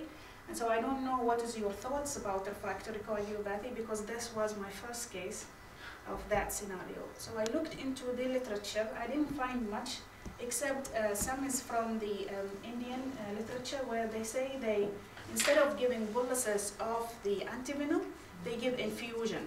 So we decided to give him infusion over 6 hours. So the same dose that he received, 100 ml of the antivenom, we give it over 6 hours, and we continue giving the FFP and the cryoprecipitate. The repeated coagulation after 6 hours and after stopping the infusion was getting better. So we decided to continue with the same scenario. Unfortunately, the repeated coagulation after another 6 hours was still, again, severely deranged with an INR more than 10 and BT more than 120 with undetectable fibrinogen, though he showed a little bit of improvement in his parameters the 6 hours before that. So at that point, we decided to shift the patient to the, I will not go with this, but we decided to shift the patient to the tertiary care hospital where I work, and then I saw the patient in the ICU. The patient was fully awake and conscious, but he had a significant swelling in the low part here on the chin and on his face. And there is a hematoma underneath the tongue, but there is no active bleeding when he arrived to the hospital. And so we did the coagulation again, we repeated the coagulation, and then at that time I contacted Dr. Ashish Pawar, and he said, you might cause more harm by giving the antivenom. Let's stop the antivenom and treat the coagulopathy with the blood products and see. So we continued giving him the blood products, but his condition started to deteriorate. The swelling was getting worse, and he started to have bleeding from the gums. In fact, he was like, I think he was swallowing his blood into the lungs, and he was. Before you go forward, why did you not continue with antivenom and blood products? Okay, Because so that's what we usually that's what recommend. we usually do. Yes. So If you have a severe coagulopathy, yes. and again, the only time, and Ashish wasn't here, the only time I saw was the internist was giving blood product without antivenom, and the patient was getting worse. Yeah, so we are talking about so that was the envenomation happened on Thursday, and we are talking about already Tuesday by the time. So it's almost like 5 days from the time of the exposure. So that's when, according to their experience, basically there is no harm after, there is no effect of the antivenom after 48 hours from the exposure. Why I say that? Yeah.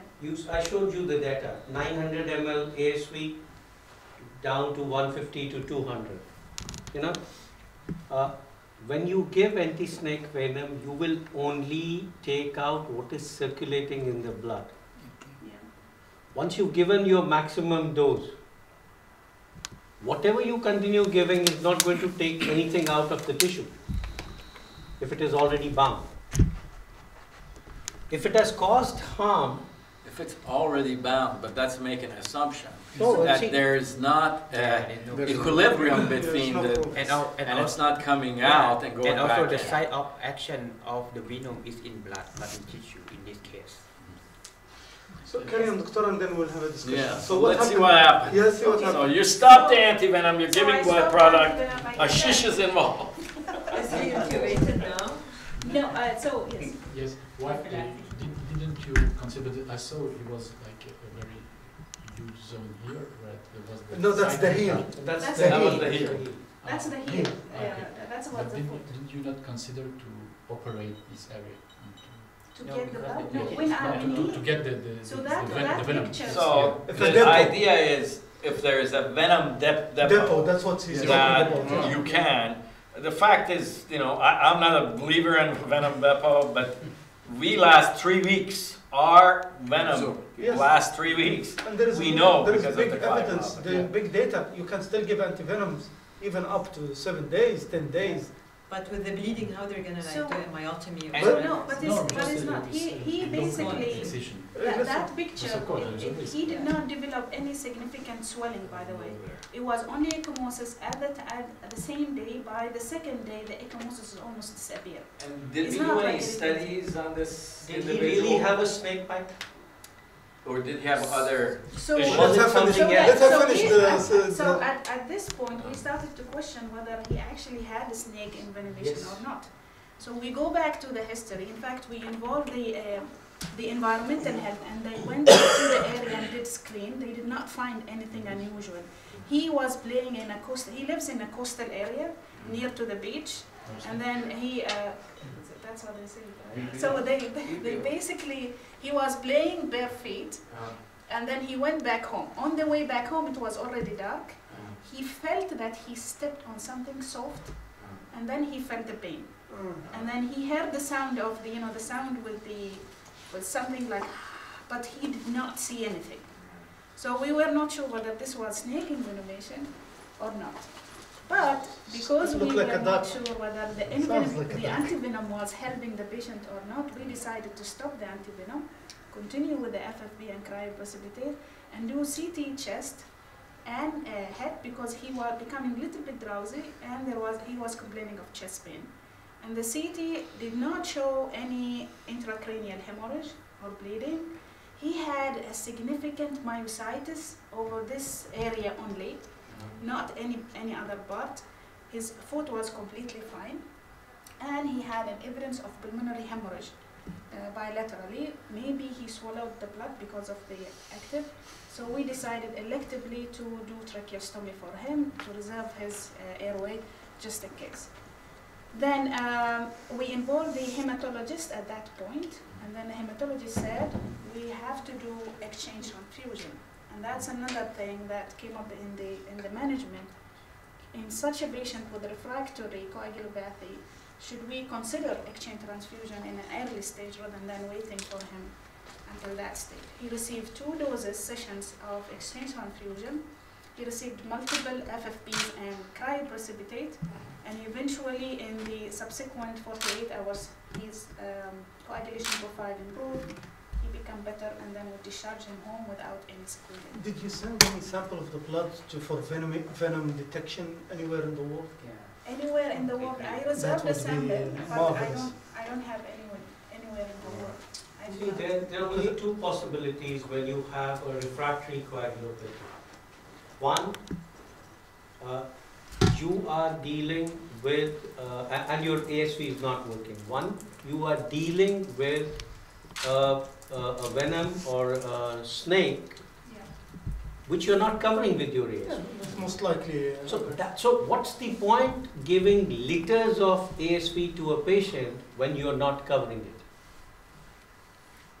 I don't know. So, I was very kind of... so now it's when, according to the snakes that we have, there are certain type of species that there was a question, there was a paper published in 2004 by a hepatologist, and he basically questioned the efficacy of this, the Saudi polyvalent antivenom against one kind of species, which is Echis omanensis. And it can cause delayed coagulopathy and maybe refractory coagulopathy. You have a sea snake? We have sea snakes. We thought about the sea snakes, but the sea snakes... Reaction, no microbinuria. So I looked into even the anatomy of the sea snakes. The type of the teeth appearance is totally different.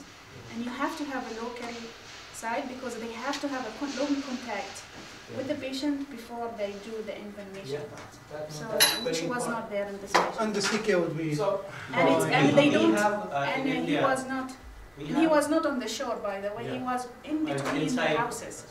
So we have hump-nosed pit vipers, which are not covered by ASV. And we reported cases, we had multiple cases, one of them we reported was a severe intraperitoneal hematoma. And he stopped bleeding because there was a compression effect. It couldn't grow anymore. Yeah. So there was a compression effect and it stopped bleeding on its own. He survived? We didn't touch that hematoma, he survived. Do you have a picture? And there was then a spontaneous resolution.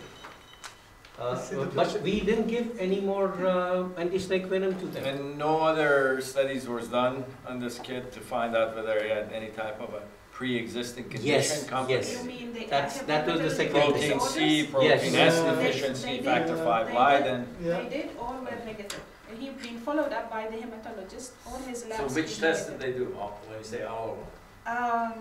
I have to double check, but it's the complements. GCB, usually the routine in the region. Yeah. We did the CBD, C3 and C. Yeah, the factors, the Leidens. Factor 5 Leiden. And there's the third one they do. There's third one. That's the routine hemolysis. And they check for hemophilia. And hemophilia, yes, that's the standard of care. They check for factor VIII deficiency. No, that G6PD. We have had it so that the patient appears to have a warts, and then we check him, and they had one of the hemophilia. So the question I think for and we had to give them factors. So the question now for No, because you talked about 2 hypotheses. I understood the first one, that the species is not covered. Okay. What is the second? One is the species is not covered. Second is that if you have a circulating venom which you are not taking out, when you were saying, then the exchange transfusion. But you can't offer it upfront if you don't know what this person is having. So, see, your 99% or 99.9% of your snake bites would be the usual snake bites which would respond to whatever anti-snake venom you give. So you can't offer it upfront. So if it is not working, then you but adult exchange transfusion is a dangerous thing. It's not so simple. So it's clear from this case, as far as I understood it, correct me if I'm wrong, that you still have a venom active in the body because you're pouring the factors and it's not correcting. But anti-snake venom is not acting because it's not. No, so that's the second part. No, the second. So the first part. Well, so it the might first part be that your antivenom actually is not working not at all. It's not So working clearly at all. So from- that's why I said so- stop it. So what I'm trying to say is, you have a venom, you're not neutralizing. It's still in there because the evidence that you're giving a lot of factors and it's not correcting. Yes. So the question for us here is, where do you go from there? Do you sit it out? Clearly, you could not sit it out with this patient. Yeah, I mean, if you look at the timing, when do you decide that your antivenom is not working? See, we stopped For him, it giving. took us like We 4 or stopped 5 giving days. in 24 hours time whatever maximum antivenom we have given, I agree. and after that, I agree. no more. If it is not working, then it won't work. So there's no point continue giving antivenom. You're not. So You're what's not the doing maximum anything. for you? You have decided maximum dose. 300 ml. Based, yeah. Yeah. But the fact of the matter is, for us, there is no maximum. I have given to the gentleman that was bleeding like, and he was the son of a hematologist. I gave him, I think it was the highest number of Crofab ever given in the U.S., which was close to 68 vials that he received. But we were able to control it. You know, But when you see an improvement, and he got improvement. no. So you're given the first one. The question See, is you always, were is it a also spontaneous giving blood improvement? products. So he No, may no, no, have no. responded to No, the no, blood no, no, products, no, not ASV. No. No. This guy came in, we got him under control, went to the medicine service after ICU and us let him go. He reoccurred, which is a common thing. The guy didn't know what to do, gave him blood products, got worse and worse. He dropped his hemoglobin to the level of 4. Then we got him back, gave him again antivenom, okay? Loading And well, we loaded him till he stopped bleeding, and then we gave him blood. And he got better. This patient did not so why respond did at you- all to the antivenom. Yeah, but that's the problem. difference. You believe that your antivenom is going to work, Okay. Yeah. but she did not believe the antivenom The is going to work. antivenom is I going to thought work. initially it will work. Maybe it's a different species not covered. Yeah, that's what we So- said. That's what I so- said. That's a possibility. So you had a belief with what you're dealing with. So the if other there's thing is, uncertainties- you gotta sort of have an idea about your epitopes, right? Yeah. And I would tell you that majority of our snakes, now let's say it was, even if you get somebody that comes in with neurologic and we say, hey, this is not one of our rattlesnakes, right?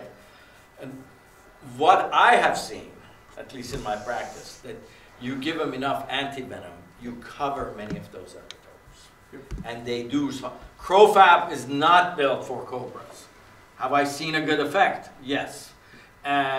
And that's why now there's a move about what they call an international antivenom or uniform antivenom. Yeah. Because lots of these epitopes reoccur.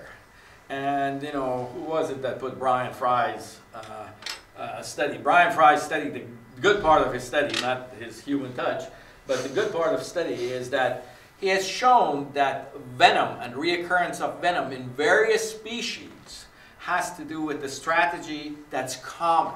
So those epitopes that work in terms of a biological warfare against another species tend to reoccur. Scorpions utilize it, spiders utilize it, snakes utilize it, you know, marine, they utilize it.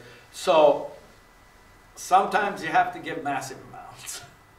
And it does work. I know what she says, but our experience is totally opposite of that. I'd not agree with that. I'm sorry, It's but okay. because you know, if it is not working, either prove that there is venom in the blood, right? If you can't, then it becomes very difficult. Then the only way which I think is, if you don't have an antidote for a poison, you do an exchange. We do that for malaria. We did it, we've done it for severe complicated malaria, very high parasitemia. The patient is going down, you just take out the blood and give him Fresh blood. fresh blood. You don't only take out the parasite, you also take out the cytokines and the inflammatory mediators, which are causing majority of the damage. But I wonder in her case, maybe if they started early on the bolus and then in the maintenance of fusion, he would have not deteriorated, because when they started again the infusion, he improved for a short time. So So that's this means that, I don't know. But how? So I would tell you Apparently what- not much. It was Because I'm the only one in the US that usually uses an infusion. As a matter of fact, we're presenting at Venom Week, we had over 45 cases of continuous infusion, and we show effect, but it has a significant effect. And what I use it, and I'll be honest with you, is there are many times that even toxicologists want to bolus. They say, no, let's give an infusion over. And what it does is it also mitigates the venom effects of the toxicologist's extra activity. So we don't, as you know, in general, the antivenom that we are dealing with, we don't give it as bolus. We give it an infusion over 1 hour. Yeah, So that's we always usually give Right. it an infusion That's- over 1 But hour. we just Well, extended that's what the we call a infusion. bolus. So, but we just extended the Right. infusion. But the problem is that when we recommended the infusion, the treating physician in the other facility, they added the blood products in during that period. Oh. And then we tested the coagulation. So we were not sure it's because of the infusion or it's because of the Do they blood give any products. antibiotics too? They give him antibiotics, Definitely yes. They give them They give him everything. antibiotics. Yeah. Thank you very, very much. That's very good. Can we have, if you don't mind, can we have a picture, all of us?